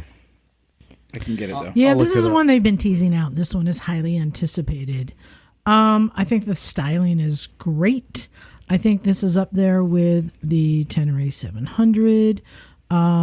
This looks like a functional, fun bike. Don't know the price point yet. So I'm going to say Stumpy. But that was kind of a no-brainer. Well, it is, but why aren't we getting it in America, you chumps? They said maybe next year. Is what I Well, read. maybe. I'm not sure if I like maybe. Well, we know because they have to pass It just said it makes- mission it ship. has jumped through all the hoops. So, Emma, what do you think? No, I mean it's how could it not be Stumpy? I mean, you know, it is what it is. But Yeah. you know, having made motorcycles of volume since 1959 and have been making motorcycles since 1949, you would think that Honda would be able to roll out a new model that could be sold in America from day one, wouldn't you? Yeah. Because we are quite a big market. Yeah, but we're also pains in the asses. Doesn't matter. Yeah. So what was interesting to me is in this list, it does seem like adventure bikes are live and kicking. Although the middleweights are the ones that are Middleweights, moving yeah. forward. So, Did we get everyone else's vote? Bagel, Yeah, definitely Stumpy. Craig. I'm going against the grain just because I despise parallel twins so much. The gutless. I do kind of like the looks. I like the history. Yes, they're bringing it back. The original ones look sweet with that retro look, but And they were V I twins, of course, Craig. yeah, I'm going pure chump with this move, Honda. Ooh, Jumper to jump. Jim. I'm going to go along. It's like, I mean, I love Hondas, right? Obviously, right? And I'm kind of like, but had they made that gone back to the V twin, I think it would have been more exciting because you have the narrower profile. It's easier to ride. But I saw somewhere where it might make 90 horsepower. Now, if that's the case, that's pretty cool. But I wish I liked it more than I did. It's just kind of like, Also, it has the signature gold rims, and I'm a sucker for gold rims. well, and I read real quick up on it. The quality of the build seems pretty fucking good. Yeah. So it's something you gotta like, but I'm not like all, ooh, that's, anyway. Yeah. Well, let's get to the next one because I'm ready to hate on this. This is the Benelli. Oh no, no, maybe not. This is the Benelli 2023 Benelli TRK 500. They also have a 702, which I probably No, isn't this the 802? This is the 500. The 500 isn't new. Or I thought 502. They announced the 802 Yeah. at EICMA. So That's what it should be. yeah, I think I got the wrong one here. Yeah. So let's talk about that. So the 502 is what they've had, and I've just avoided it because it's too small and underpowered. But then they announced the new TRK 800, which, well, is actually a 754cc. So this is going to be directly competing with that Transalp. But it's a much better looking bike, I think. Oh, God, See, yeah. That's the 802. Oh, yeah. What a great looking thing. Is it yellow? It's this No, this one is like tan and Oh, that's orange. better because Yeah. the Can I one say- up there is yellow. I like the yellow. Oh, I'm not sure I like the red rims, though. So- Uh, 6-speed transmission. It's got 75 horsepower, 49 foot-pounds of torque. yes, Steel trellis frame. yes. Pirelli Rally STR tire stock. 320 millimeter discs up front. Decent fuel tank. 7-inch TTF dash. So pretty. I mean, they're really going after. 74 horsepower. Yeah. Price point? Again, TBA, MSRP TBA. Okay. Yeah, but the 502 was only like 6,000 brand new, I think. So I'm guessing Right. they're making a sub 9,000. I like that bike. thing on the screen, that yellow thing. I think that's great. That's the 500. Yeah. Yeah, it's a great looking bike. It's Yep. got a beak. See, now I'm torn. Like if I had to choose between the Honda and the Benelli, I might go for the Benelli because I think it looks better and I want to really put it to the test. I would say if you're if you're going to crash it, go with a Honda. If you don't think you're going to crash it, go with a Benelli. Yeah. But a lot of when it comes down to the wire, because the majority of adventure bikes are just ridden from Starbucks to Starbucks anyway. When it comes down to the buying decision making, it'll be what dealership is close to you. Right. Yeah. And as always, the money. The money, yeah. And if you've got a Benelli dealer close by and a Honda dealer close by, and the Benelli comes in at a couple of grand cheaper than the Honda, as I think it will, it's going to be a very, very real decision. And it's a Benelli. Even though it is made in China, ultimately it's still a very Italian design bike. Well, and Benelli, it's a great looking bike. Yeah, like there are in other industries too, like Benelli firearms. You want to talk about fine things. Yeah, they Benelli make shotgun beautiful is shotguns. But those were a split off from a brother, so it's not the same company, just the same name. Just say. Thanks, wet blanket. Just say, it's not all under the same roof. I know, but they all have the same mum. It's all Italian. And she instilled her great grandmom. But she instilled the sense of quality in them all. So are we Stumpy or are we Chumpy here? No, Stumpy. Because I don't think you guys know. This isn't even a question. This is pure chump. It looks like GS and Triumph Tiger had an unwanted love child. This is the most chumpiest bike we've seen. No, I love it, Craig. Yeah. Are you blind? Are you blind? And it's yellow. It reminds me, like, we're going to go. Yellow's the worst color. We're all going to go to exactly. You never paint a motorcycle yellow. Thank you. Well, that's why I said I was going to hate on it because I saw a yellow bike and I hate yellow right bikes. out the gate, I hate it's yellow. You own a yellow bike, Liza. But what it reminds me of is we'll all go to the show in Vegas later this year, and we'll go to these Chinese bikes, and they all have all this shit all over them, which are designed to make you look away from the quality of the build because it has bling all over it. And plus, like, first thing I said, So I'm going to tell you why I'm Stumpy, and I've said this when I went to check out the TRK 502. It was underpowered and it was cheap. It was cheaply built. It had cheap components on it. But those components were very cheap to replace, and they were readily available on places like AliExpress. And I think I said this bike I looked at was only a year old and already had a tear in the seat. You usually wait till like 10 or 20 years before you get it. But you can go to AliExpress. But went for a buck 380 get on another AliExpress. piece of shit part I and put it know. on. But when I pointed that out, I'm like, well, look how thin the material is on the seat. He goes, yeah, but they're $30 brand new. I paid $800 for a seat on my Africa Twin. I can put a brand new seat on the TRK for $30. Yeah, but does it have a heater? No, but Was it made by hand at Corbin? But I'm saying it's cheap, but parts are plentiful and very cheap to replace. So that's But you get what you pay for too. right.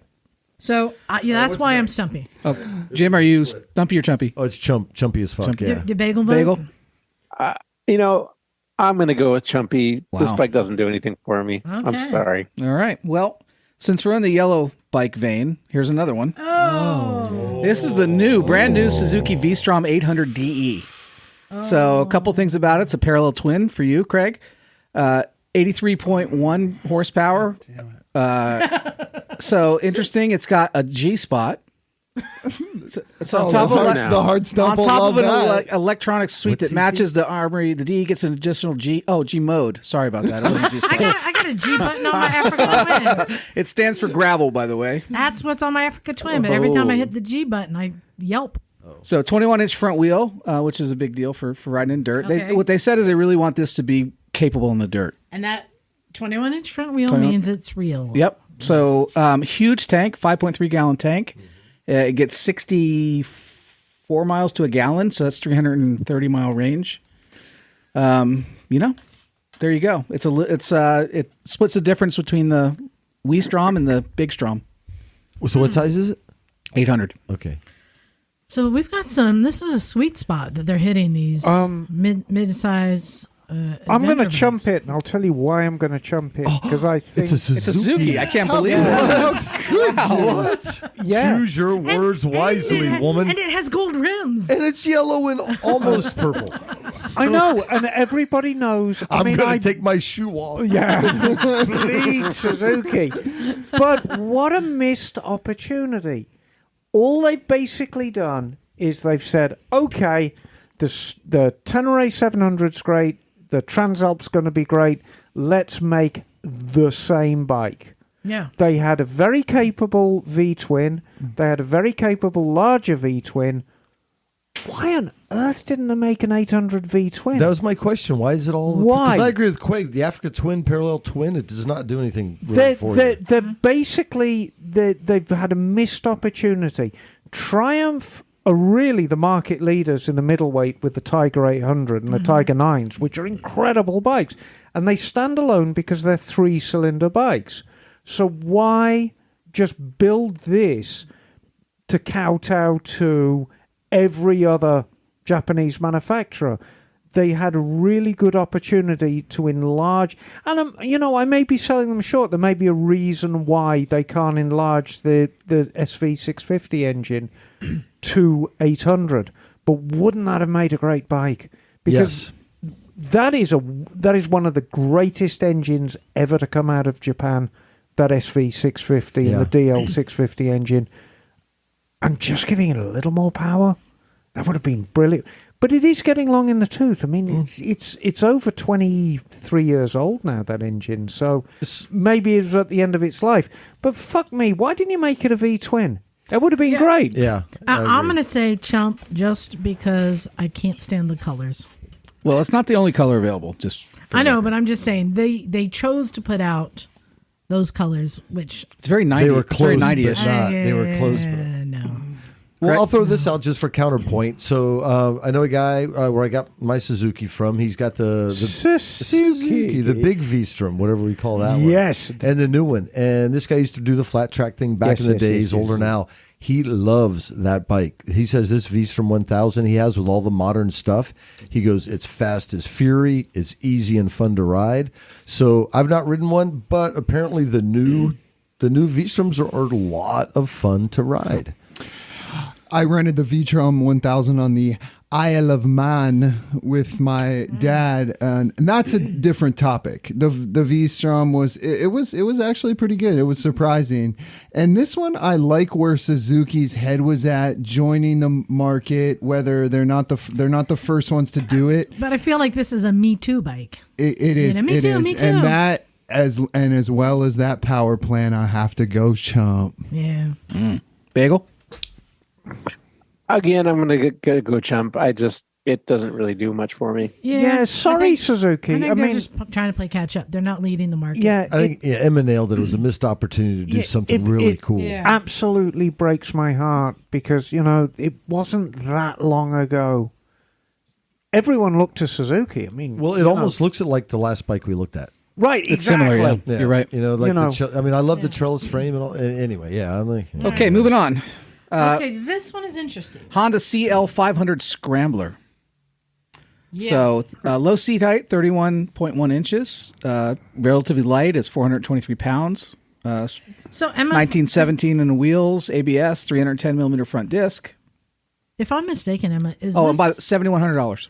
Yes. is this a What Honda size? Rebel with 500. with a different subframe Yes. Yeah. I mean, and then a high pipe? yeah. Yes. Yeah. It uses the exact same Rebel 500 engine. But Yeah. it is, and so just to reiterate, and I've said this many, many times on the podcast before, so this isn't new information. The Rebel 500 is the most popular incarnation of that 500 twin engine. But in my opinion, it's the least capable of them. The least popular one is the CB500X, which, in my Which is opinion, a is very the best capable one, bike. which is a great. Same motor, though, right? Same motor, Yeah. which is the same motor as this. I like this. I like this for a number of reasons. All the things that I don't like about the Rebel, the sort of folded in half riding position, because if you ride a Rebel, your feet are out front and your hands are straight out front, so you feel like you're folded up in a book, and it's extremely uncomfortable. On your coccyx, they're very uncomfortable bikes to ride for any length of time. This appears to address all of that. It's a roomier bike. It sits a little higher. It's got mid controls. It's got higher bars. I love green bikes. I think anything green is a winner. And it's actually got some history behind it. I mean, Honda CLs were, the Boulevard Cruisers back in the day. I know it's hitting that retro spot for me. But Everybody likes the CLs. When I look at it, I see a Rebel. Well, yeah, but you're going to have to bling it up. Yeah. I'm just saying, when I look at it, I see a Rebel. Yes. I don't see a vintage Scrambler, a vintage CL. It's not enough of a nod to the past like they did with, I keep forgetting the name, the Honda Transalp. The Transalp has hints. But I tell you what, it's $7,100. And that high pipe with the chrome exhaust heat shield. And I tell you what, I would put money that Honda have an accessory Cat-O log for that bike that you can bolt a bunch of chrome on it, and I bet it looked like $1 million. I'm stumpy for it. And then take it to Bad Matt's flat hard, track on New not Year's. just stump, hard stump from Emma. Wow. Yeah, I'm torn. When I first saw it, I was stumpy You're a for it flaccid because stumper. I love a Scrambler, but then I just keep looking at the tank. It looks weird to me. It looks like a Rebel. It looks like a bike that was half thought out.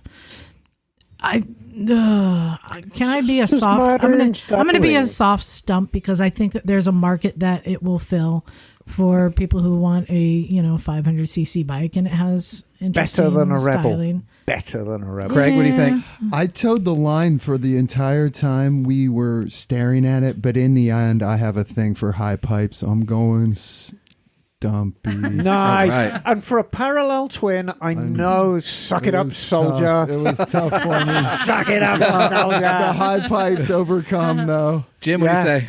Yeah, it's Stumpy. It's Stumpy as fuck because it makes you want to do I love the wheels. I like the way it looks. The high pipe, right? You gotta it's love brilliant. That. It looks like something you want to take out and hooligan on a flat track. Exactly. I think if you could get that on a quarter-mile flat track. Oh, yeah. Hey, here's the other thing. I like it. One of the reasons Liza thought it was mediocre, it's an okay, entry level maybe bike, maybe entry level plus. But if you want to hop on a bike that's accessible for a newer rider and look cool, and you say maybe had a short, stumpy M-scene. Anyway, I think it's a cool looking bike. So Well I think done, Honda. Definitely Stumpy. No. Compared to that horrible 500 that Harley put out, Lord have mercy. Yeah, this is head But I and bet if you threw that thing around a track, I bet it would be fun to ride. Yeah. No, well done. That thing's Bagel, what do great. you say? Yeah, I definitely agree. This is a Stumpy bike. I think this is a bike that's great for anybody to get into, especially women in particular, because a lot of women have been kind of herded into the Rebel category, and it's an okay bike, but I think this with the high pipe and the riding position, I think this is a fantastic bike. Would you consider riding a motorbike if this was on offer, Bagel? I would definitely ride this. High praise indeed. There you go. Oh, wow. Okay, And now it's green. we're going a whole other direction here. Oh. This is a 2023 Ducati Diavel. Now, the difference is this is a V4 as opposed to the V-twin before. Has a ton of crazy electronics in it. It's heavy. It's 491 pounds with dry. 166 horsepower, 93 foot-pounds of torque, 1158cc V4 Gran Turismo motor, seat height of 31, and it's $28,000. Chump, it will empty your bank account and set your garage on fire. Yeah, I'm a hard chump. I don't like the way it looks. Yeah, they're It god-awful. looks cheap to me. Yeah. And the photos that they took with a black background, that just it looks. Now, one interesting thing it does. What are the specs on it again? In terms of what? Power? Yeah. 166 horsepower and 93 foot-pounds of torque. I don't think we needed this. Now, the interesting thing it does is it's a 4-cylinder, but it has this weird thing where it deactivates the rear cylinders to improve efficiency. So it switches between a twin and a 4-cylinder kind of on its own. I rode an Indian that had that feature. Yeah. And it was awful. Huh. It rode like a misfiring bike. It was not pleasant whatsoever. And in fact, it was, and I mean, admittedly, the Indian was a V-twin, and it went down to a single cylinder. But, it's completely seamless. Right. But there was just this moment hesitation when you're idling and it's just loafing on one cylinder and you pull away and it's just a momentary sensation between the one cylinder, the second cylinder cutting in.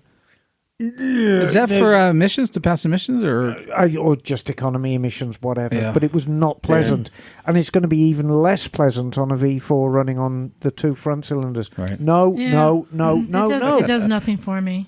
Greg? Ducati hired us and we test rode demo days for 2 days, and all we rode for the whole day, both days, were the Diavels, and that power plant is insane, but it's ugly as fuck. So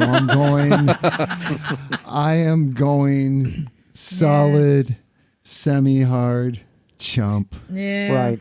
And, and it's a very valid point that you say, Craig, because we expect Italian bikes to be beautiful. It's fast as hell. It is a demon. It just doesn't look that great. I think that Jim's Gixxer serves the same purpose and looks better. Well, here's what I'll chump the fuck out of it. Because and I saw a bike out there today at the garage, anytime you have a bike that makes that much power, the fun starts about 80, 90 miles an hour, right? You're thick into third gear, you're rolling on, and you're like, okay, here we go. If you don't have a windscreen, the wind just starts kicking the shit out of you. So like naked bikes that make that much power, it just doesn't make sense to me. Yeah. All right. Bagel? Bagel. I have to say I'm really kind of torn about this one. It is ugly, yes, but an ugly bike that makes a lot of power, that's kind of cool. But just buy a VMAX. Yeah, but and all of the overly complicated technology that is used in there just seems like that's more stuff that could just has the potential to go wrong. I really am torn on this one. Don't do it, Bagel. Don't do it. You know what? I'm gonna throw a chump to this one. There we go. Just because it looks like it's a brute of a bike, and it probably is a hell of a lot of fun. So I just don't want to have to repair it. This might be my favorite bike here, by the way. Oh, this is the 2023 Honda Hornet 750. Ooh, so it looks like a Hyosung. It has the parallel twin, the same one they use in the Transalp. Boy, Craig's favorites. 270-degree crank. It's got 90 horsepower, and the interesting thing is that it has almost the same amount of power as a CBR 650. So for a twin, that's interesting. And it's what size? 750. 750. 490 pounds. Peak torque is 55. Throttle by wire. A 3-level traction system, wheelie control, engine braking. The steel diamond frame they worked on. It's about 20. They claim it's like 28, 30, under 30 pounds, the frame itself. I'm going to take a guess here and tell me if I'm wrong, Emma. Since it's a Hornet, this is probably a UK version, yeah? I would think. I don't think this is made for the US. I don't think it's going to be coming to the US. What a bummer. This is a great bike, I think. I don't see what purpose it serves that is not already being met by a Nailed ton it. of bikes. Why? It's this as good a bike as this may be. Listen to what you just said, John. It's almost as quick as a 150cc less bike from the same manufacturer. Right. Why does it exist? It's like an MT-07. Which already exists. This bike doesn't need But this to looks very exist. different than the MT. It doesn't do anything for me. I don't see it serving a purpose unless it was like, we made a $5,000 bike. Like, I don't see it as bringing anything new to the game. Okay. So for me, that's a chump. Hey, I'm stumpy for it, so whatever. I know. For me, it's a chump. Jim? It's a Honda, and it's reliable, it's affordable, so it's cool. I'll go middle. Not quite flaccid, but not stumpy. You're indifferent. Yeah. I'm indifferent. I mean, Craig? it's not cool. It's just whatever. Yeah. I'm on the same line. I like the name. I did see a really cool ad for it out in Honda. Even it's impressed me with the Hornet ad when it got released, and I was like, "Ooh!" It is a bitchin' name, like a fighter jet, right? It should look more bitchin'. My stump got a little tingled, but that engine, and I do agree with Liza about the market kind of gray, that I don't really see where it has its place. Like some European cities, yeah, like cruising around the streets of like Italy, and then you can bounce out to the countryside or something, yes. But if we're talking where we live, it's just, I don't really see it. We got the CB500F here. This is what, like, it would be like a CB700F. That's what it looks like, yeah. That's what it looks like. I don't know that we need it. Bagel? That's all. You know, I got to say, I think there's only one market this bike was destined for, and that's Trumpistan. Good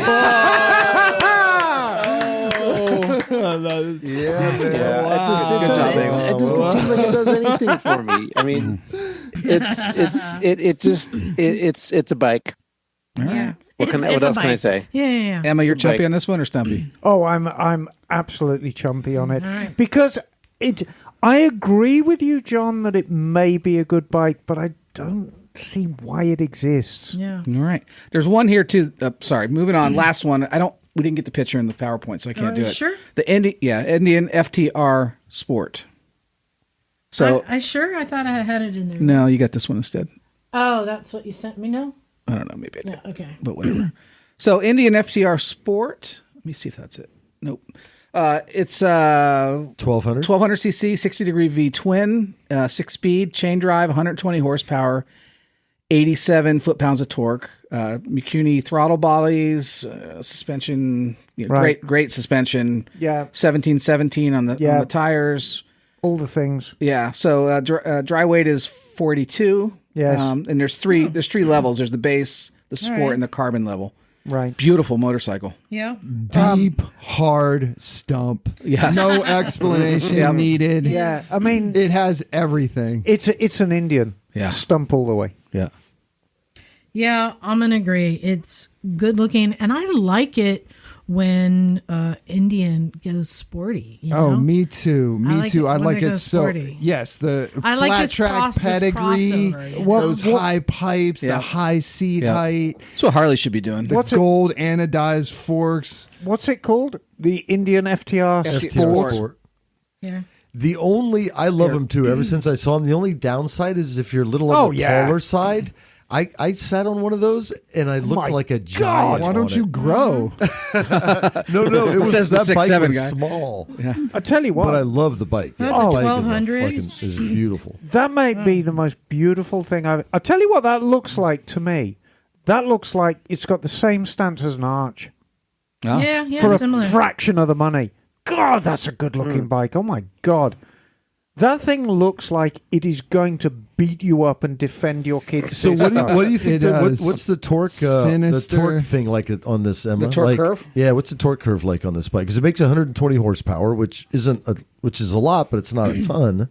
It's But it could be torquey as I don't know what. claim horsepower is no, I'm looking at the wrong one. I mean, it looks like 87 foot-pounds of torque. That's pretty good torque. it looks like a nimble heavy bike. MSRP's You know?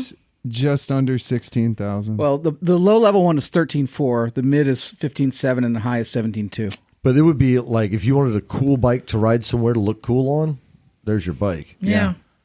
Yeah. Yeah. I wouldn't want I'm a to stump. ride it from here to Vegas I'm or a LA or stump. something. But Bagel, how you feeling about it? Yeah, that one's definitely a stump. I love how this bike is all business. It is all about producing power and enjoying it. so Bagel, did you choose this or the dragster? The dragster scooter. Good question. They look kind of, they kind of got a similar look to them. Yeah. I mean, I think I'd have to go with the dragster just for the exotic factor. Yeah. But, and because it's a scooter. But yeah, this Indian FTR Sport is pretty badass too. Just by judging by y'all's reactions, this was the one that got the biggest reaction. And these bikes, I mean, this heritage bike wins races. You look at the fat, they kick the shit out of Harley all the time. And I mean, the whole Indian story, it's really this Cinderella story that they came Well, remember, they used to be in Hollister. Right. You remember back Yeah. back then? Yeah. Yep. Yeah, and just the reviving of the name and this sort of these missteps and these flat track, misstarts yeah. and It was like them Now- and Victory were kind of at the Yeah. same time making and this now they're comeback. back and they're just kicking ass and I absolutely love it. Yeah. And again, it's what it's what I try and preach, Danny. It's reverence for the domestic brand. Yep. And I mean, I like Harleys. I own an Harley. But, Harley sometimes does things that we're not sure we agree with. And to a certain extent, Indian does as well. But my God, the Indian's great looking bikes. Sure is. They absolutely have nailed the styling on them. Well, thank you, John, Sure. for playing Stumpy or Chumpy. I feel there was far more Stumpies than Chumpies this time. It was. Well, I think we went out with a hard. That's why I was hard excited stuff. about what came out when I started seeing them. I'm like, wow, there's some interesting bikes coming out. It's cool. Yeah. Well, coming up next, I wanted to get a ride report from the guys. Craig and Jim, you guys just went out and did what I think is a ride from hell, but you seem to love it, Jim. Give us a report. Where did you go this time, and how naked were you? Well, yes and yes and yes. I'm going to hand it over to Craig because I'm like a broken record. I'm like, I went to the desert and I rode around the sand and then I came back. But but so I went to an area that I've been before. It's in the general Mojave Desert. It's an area called Johnson Valley OHV. And it's BLM land, and it's just open desert, but a huge variety of terrain. But I think it's better to. Well, yeah, you love riding in the sand, but Craig, do you have a lot of experience riding in the sand? No. Even growing up riding dirt bikes, I had zero experience with the sand, and it was one of the most incredible riding experiences of Craig's entire life. Wow. It was all time because it had just rained for a couple days. So, as Jim described it when we were down there, the similarities with fresh, like a foot and a half of snow for our skiers and snowboarders out there. We were just slaloming through this thick, wet desert sand, and you really didn't get buried, only in a few places, and it was fun getting buried, and it wasn't that hard to get out. Jim only had to dig me out once. When you the got whole buried, trip. you got buried, son. I did get buried once, and but it was fun, and the consequences are so much lower riding in the sand. I mean, you can crash doing 70, and it would hurt, but it won't be on that salty Bonneville Lake Flats where it slices you up, or on a hard rock, which I hear doesn't give much either. So it was amazing. And the varied terrain really does it. If it was just all sand, it would have been fun, but there's like endless trial sections that you can play and enhance your skills. And it was like a practice where we just worked on so many different skills, so many facets of motorcycling. And that's what made it so incredible for me. The hill climbs, the sand, and really just slaloming across the desert in not really that thick sand, just more like it was more like cement sand where you could just haul ass across the desert, and the sage bushes were spread out perfectly that you could just pick lines. And it was nothing but glory from this end of the couch. So You did speak about reading to Valhalla at one time. What tips did Jim give you that really helped you adjust to riding sand? Because it is a unique riding style. He's so good. I didn't give him. I just didn't give followed you any him the tips? whole time. No, there was a revelation that Jim gave me, and I told him about it, but now it's escaped my mind. There was some. I'm trying to think what there was one. Drink water. I don't know. That's about it. No, but Jim provided amazing logistical support. He had the navigation because he put in all the work going there before us. So he led the way to show us. So anyone else, I would highly recommend going down there because he paved the path. He built the house, and I just showed up and partied. Well, what was cool because party with Craig because he did some additions to the house. I ride, but I'm kind of a chicken, right? Like, and a lot of times I'm by myself, so you ride more conservative. But at heart, I'm a chicken. And Craig's a really capable rider and a trials rider, right? And so one of the best things I did for at least half a day was follow him in first gear. And because you think of the desert, but how rocky were some of these parts? I mean, it was very, very rough. and not Weren't bad. you at one point like 12 o'clock? Oh, that was the Dunes hill climb.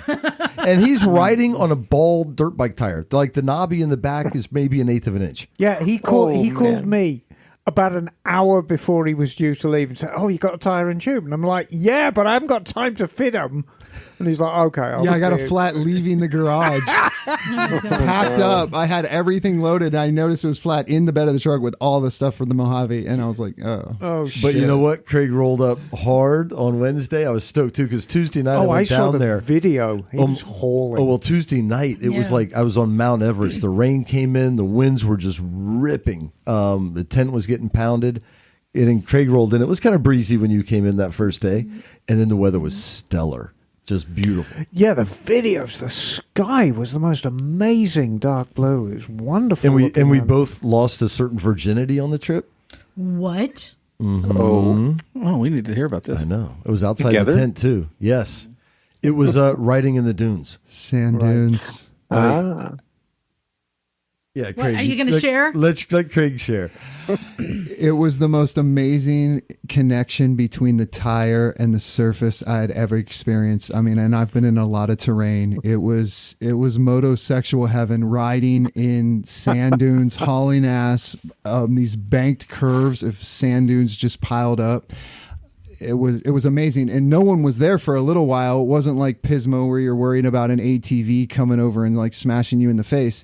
It was like just basically to yourselves. There were a few more people that showed up, but it was pretty open. So, and you could kind of see the lay of the land, and just riding those banked curves. You just don't want to roll off because then you'll sink. It was crazy. So super deep sand. But prior to that, we didn't really see anyone for like a day and a half or 2 days. Well, almost 2 days. And then the people did rally at the dunes. But you realize how people really get hurt riding in dunes and how people do the Dakar stuff. I don't get it because these were like chill dunes, right? And I'm thinking after like a few minutes, like, oh, I got the hang of this. I'm kind of cool. And you come up over this little rise and you're going to go down the other side of this little hill. And next thing you know, it's like 18 feet straight down. And you're, oh, here we go. Here we go. Yeah. But the cool thing, like Craig noted, is you slow down pretty fast in sand. And modern motorcycle suspensions are pretty bad in a good way. I mean, right, are really good. But I tell you what, ripping, like pinned basically in second gear most of the time, like you're in snow. It's a wild feeling. So that was really cool. But what I really enjoyed with Craig was, like, I'd been there not so many times, but a few times. I kind of do the same stuff, but to watch Craig all of a sudden look at that big giant granite slab and knobby thing that goes up somewhere, and he just rode up. Yeah, he's just fearless. Well, in first gear, like going 2 miles an hour. Yeah. And like I just learned, you can actually coast. So heavy sand downhill, it wears me out, right? Because you're like driving the bike. Well, all of a sudden I'm watching Craig. He coasts, pulls the clutch in, and rolls downhill. And I learned that's a thing you can do. And oh my God, my riding got so much better. So it was great having Craig there to like be able to follow somebody and learn and push yourself a little bit. And know if you get in trouble, which we kind of got away with one coming home one night. So yeah. Yes, so the sun was setting, and we were at this mountain range, and we had just visited Hammertown for people that know the hard rock shit. So yeah, we went to where they had King of the Hammers. There was soggy, dry lake bed, which is a little tiny mini kind of Bonneville salt flats place. Soggy dry? Yeah, it's a. We tried to set land speed records for thumpers. Yeah. And then we're deep in the desert, and we're not sure if you can cut through the mountain range. The sun's setting, it's getting dark on us, and we kept bounding on the back of this range west of the Mojave, Johnson Valley, and then we weren't sure if we were going to make it, and then we finally made this passage, Shaft Canyon, but then we took a left once we got a little out of this canyon, and then it was just straight rocky downhill on the backside. We're gonna get the We're Shaft like, shit. Canyon. Yeah. We were about to get the shaft. It was getting dark on us, and we barely made it, but we made it. We made it. It's one of those things where you make a decision, and I've been proper fucked, before. Like, okay, if we're committed now, if we're going to go either down this thing or up that thing, it's going to be really hard to come backwards. And that happened to me down in Anza-Borrego. And anyway, but I was stoked. Craig was like, let's do it. And we did it. And one of the cool, one of the parts were so steep. Craig could ride most of it, but I had to do the trick where I walked the bike down in gear using the clutch and front brake. So a combination of clutch and front brake to go down these steep, just billy goat rocky sections. But we did get away because at the same time we could have gotten somewhere and been like, oh shit, we definitely can't. We have to turn around now. No. Or if we had a flat or an issue like which you have had. It gets real fast, and I had basic tools, but we didn't have tires, and so when we finally got down the hills, and it was pretty intense. It was cool though. We arrived at our campsite, and the first star came out. So Jupiter was the first star, it was Jupiter, and I'm like, holy shit, dude! And I'm like, and I pounded the rest of my water, and my bladder was empty, and I'm like, Craig, I just finished my water. How about you? And he was like, dude, I'm out of water. Oh no! And I'm like, I'm really glad we got through that little fucking pass. But it was a great time just following, Craig and learning how to go slow and how to go in first gear up and down these little knobby Craigs. It was really fun. And the desert's just beautiful. Every time you tell these stories, I'm like, maybe I'll go try it. And then when you talk about having to get off and walk it down a thing, I'm like, nope, I'm out. Oh, I I'm think out. about you. Nope.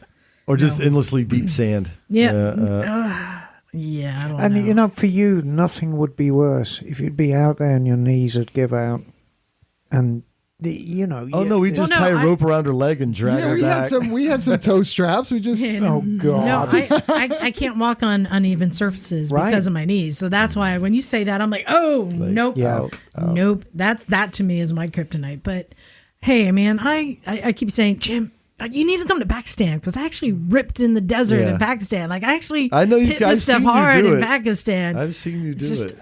You guys would love it. No, I'm sure it's so great. Yeah, but again, get out, and explore your public lands. I'm also glad to hear though that you're learning from another rider. You both kind of learning from each other. That's always a great thing to go riding with somebody and become better because of it. And one more thing we were saying, the bikes did great. Right, Craig's riding the Husqvarna 500, and I got the CRF 450, and the bikes did great. And they ran beautifully. No flat tires. We didn't have the side bags were a little bit of a bitch, kept coming off, but that's minor. But I'm watching Craig in these sand dunes, and there's roosts of sand like 30 feet in diameter. Like sand is in these bikes. Like I crashed going down this big berm one time. The throttle was kind of stuck because there's so much sand wedged in it. Like the abuse you can put through these fucking things. Yeah. And they won't pick it up and they start. It's pretty. Craig was rock hopping up this thing, kicked off a rock, and the left side, so the chain guard on the bottom on the rear sprocket smashed against this rock, and like a bunch of rock went flying off, and went right back up. We checked it out afterwards, a little beat up, but the motorcycle just eats that shit up. It's amazing. Designed for it. That is awesome. Well, I want to get to some emails real quick. John, you have one there. I do. To read. Johnny. This is a front of yours. Yeah, it is. Hello, fellow scooter riders. Joe, a.k.a. Puppy. So Joe was with us in Pakistan. He was the youngest guy, and he had definitely young puppy energy compared to the rest of us old farts. So we called him Puppy. He's coming out for the 500. So love me some Puppy. Stumpy already knows, but I may have got is that like a Furby thing? It kind of is, yeah. if you rub him, he giggles. He'll roll over and you can scratch his belly and stuff. God. Oh, God. Stumpy already knows, but I have bought the world's best, most versatile motorcycle after we had a conversation on what second bike I should get. The motorcycle has performance, braking, and suspension plushiness in droves. It's the kind of bike you must put a milk crate on the back of and go tear up in the dirt. A KLR? Of course, I'm talking about the KTM 690. Oh! My bike is an 08 model, and I've affectionately named Penny after the varnish of rust that covers the head of every bolt in the bike. This winter, I'm going to completely strip the bike and replace everything that is worn after 23,000 odd miles, and maybe out of it in the spring with a brand new bike and a few less dollars in my wallet. Speaking of wallets, if I have enough money left over after rebuilding my shiny orange turd, I would love to be involved in any trips you guys have planned for next year. Pakistan was only the beginning, and money was only meant to be spent on traveling the world, not sit in a bank account. Liza, I'm particularly interested in the England trip and would love to try out these English engines that Emma claims are so good. Dank Nooners and Cartoomers, Joe. Nice. Very Thanks, Joe. nice. Emma, you have one there. I do indeed. I need you to just read the first sentence and then stop because we have a response to that. Okay. And this is from Marshall Thompson. Hey, Marshall. Hello, Misfits! Exclamation point. I saw someone in the LAX airport wearing a Motorcycles and Misfits T-shirt, which reminded me that I've been meaning to email you. All right. So we have a response to that. I was sitting in the LAX airport with my Motorcycles and Misfits T-shirt on, and this guy walks behind me and goes, "Hey!" I turn around and look, and he goes, "Motorcycle!" You know, he like, and then, Misfits! And it kind of didn't dawn on me that I had the shirt on, and I turned around to go grab him, and he was gone. So it was like a little angel that flew by. So, Marshall, that was Stumpy John. That was me, baby. Yeah, Should have said. you met the Stump. That's funny. I got an email like, "Hey, I saw a guy with a shirt in LAX," and then John's like, "Hey, I was in LAX, and the guy shouted." I'm like, "Wait a minute." So here's the body of the email. So this is as much as I can answer, because now, again, it's something I can't answer. Okay. My father, who is 70 years old and has been riding since he was a teenager, and I, who is nearing 40, riding since he was 10, have been talking about seeing the TT on the Isle of Man for a very long time. We finally reserved an Airbnb and flights for race week in 2020. Well, we all know what happened then. Mm-hmm. Fast forward multiple years of COVID-19 lack of travel, and we're finally going to go. We have an apartment in Ramsey for the whole race week, and we have our flights. I was wondering if you have any advice or recommendations for first-time TT attendees. Should we rent a car? Should we rent motorcycles? What are the must-not-miss spots to watch the races? Any places that aren't worth the hype they get? Thanks in advance for the recommendations. Keep the shiny side up. Marshall from Durham, North Carolina. Well, I mean, Craig, you've done it too, right? I went with my father. Yeah. In 2018 or 19. Yeah, so, I mean, 19. The year before COVID, I think. I haven't been to the Isle of Man TT now for 25, 30 years. I mean, it's still the same spectacle. When I was there, so there's a couple of things. But first off, I'd like to talk about bikes versus cars and the advantages and disadvantages of each.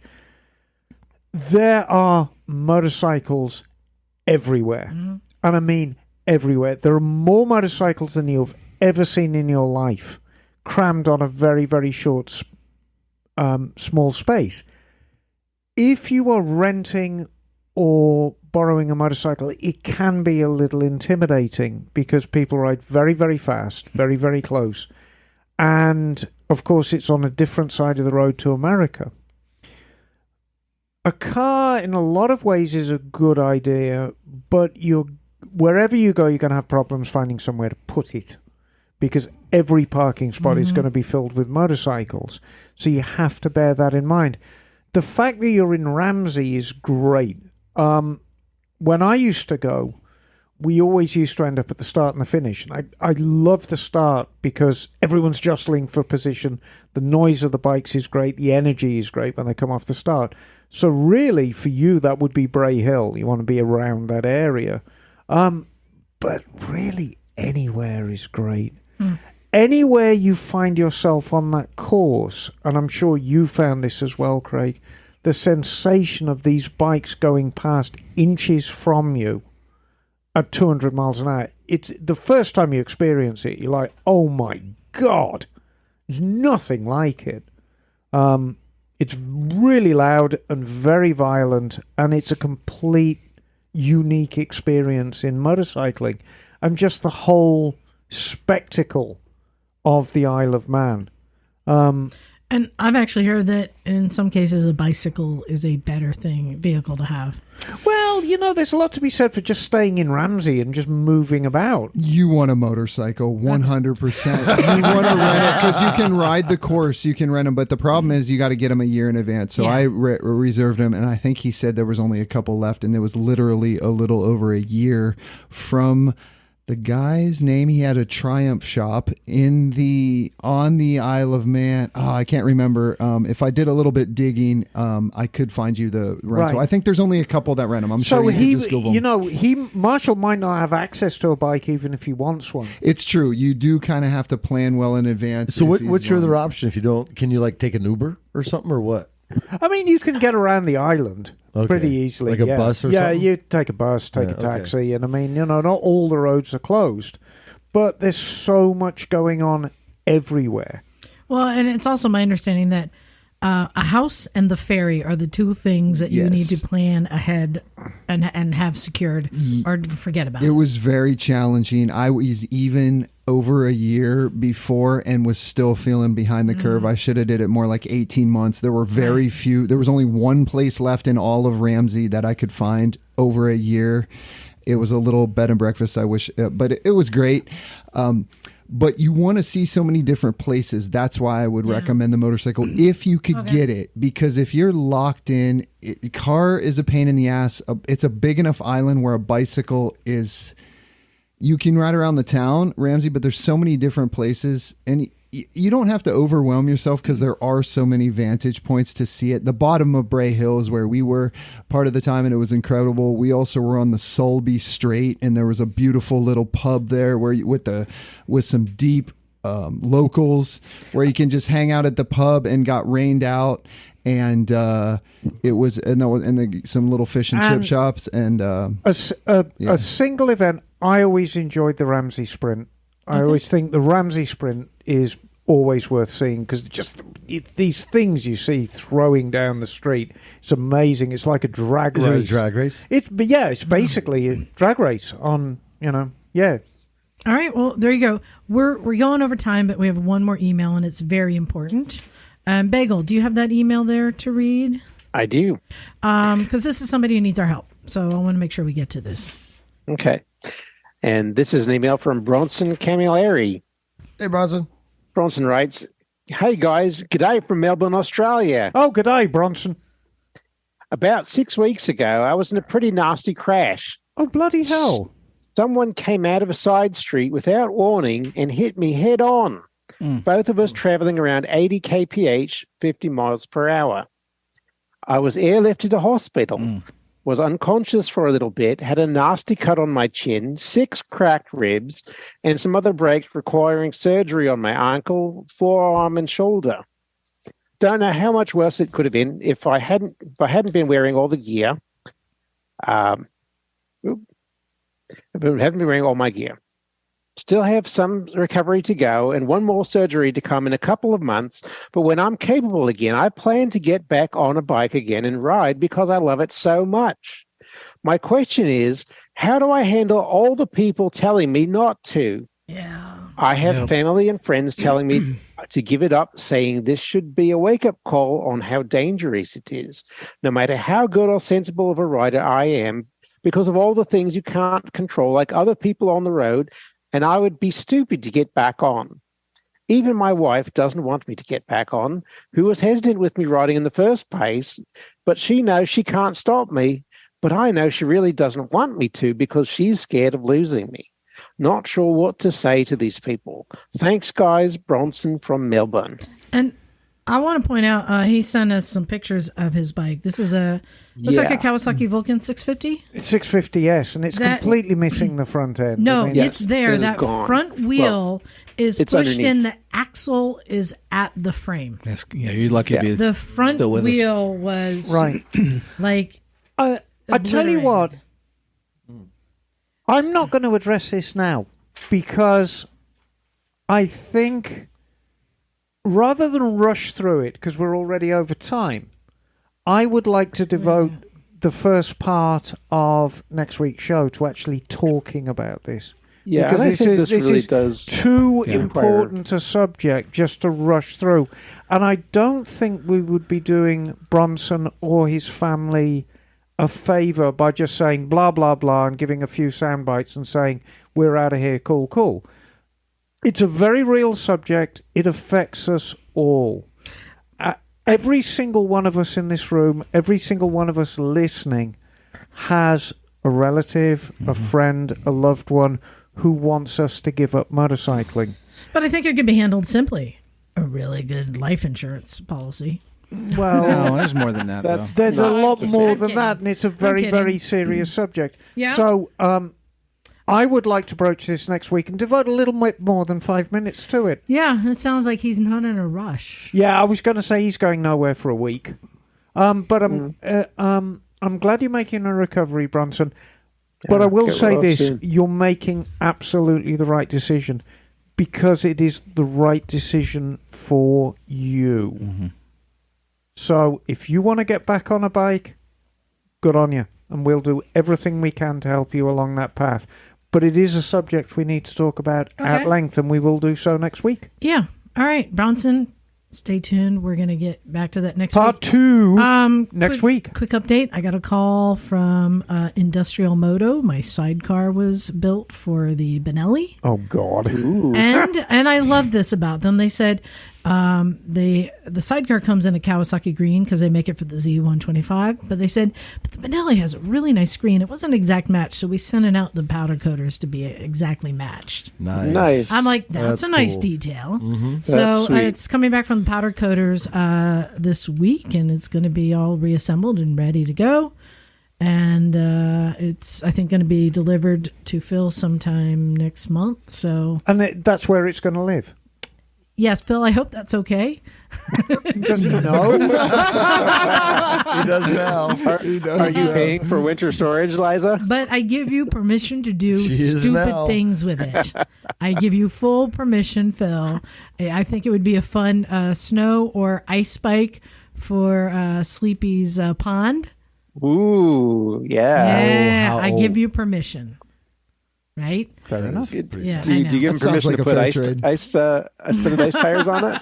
Well, it does have knobbies on it. Yeah, well, you put some screws in there. Yeah, drill some Screws spikes. in. I Yeah. mean, those screws would come in handy on All the. I heard, Phil, is you got carte blanche. Those screws will come in Right. handy on the the barrel mud. racing Yeah, in the absolutely. mud, right? Why not? Like hillbilly shoes. I know. Just don't be in the path of that bike as it's careening towards you. I know. Well, guys, we're getting so close to the 500th episode. Super. Yes, we are. Ooh, it's just a couple weeks away. Ooh. Yeah, We're dropping getting my van closer. off at the shop tonight. Hey. And Bagel, What are you riding, Bagel? yeah, what are you Sorry going to to get back to you. We were in the desert. Oh yeah, well that's what I'm trying to figure out. Like the bikes that I have that I could conceivably bring would be either the Heinkel or possibly the CT70 if I can get it running right. So you're going to That's ride it. Liza's 690 Enduro. No, the KLR 650 is yours, Bagel. You can't ride don't- those bikes on the freeway. I don't know what. Yes, to do it's with time to KLR. pop that cherry. I don't know about that. Oh, yeah. Do it. Need a Do smart it, driver. Bagel. All right. Regardless, somebody we will do a ride that you can absolutely somebody here is twitching participate and in. needs to go, so I got to do a big All right. thanks If to. I don't go pee-pee to now, our it's going listeners, to be I lovely. got to do thanks to our listeners, to our Patreon subscribers, and everyone. Go to motorcyclesandmisfits.com. Thanks for listening. Let's get out of here. This is Liza. Stumpy John. Emma, darling. Kelly. Craig. Make a gym, son. Bagel. And we are out of here. Beep, Good beep. night and good evening.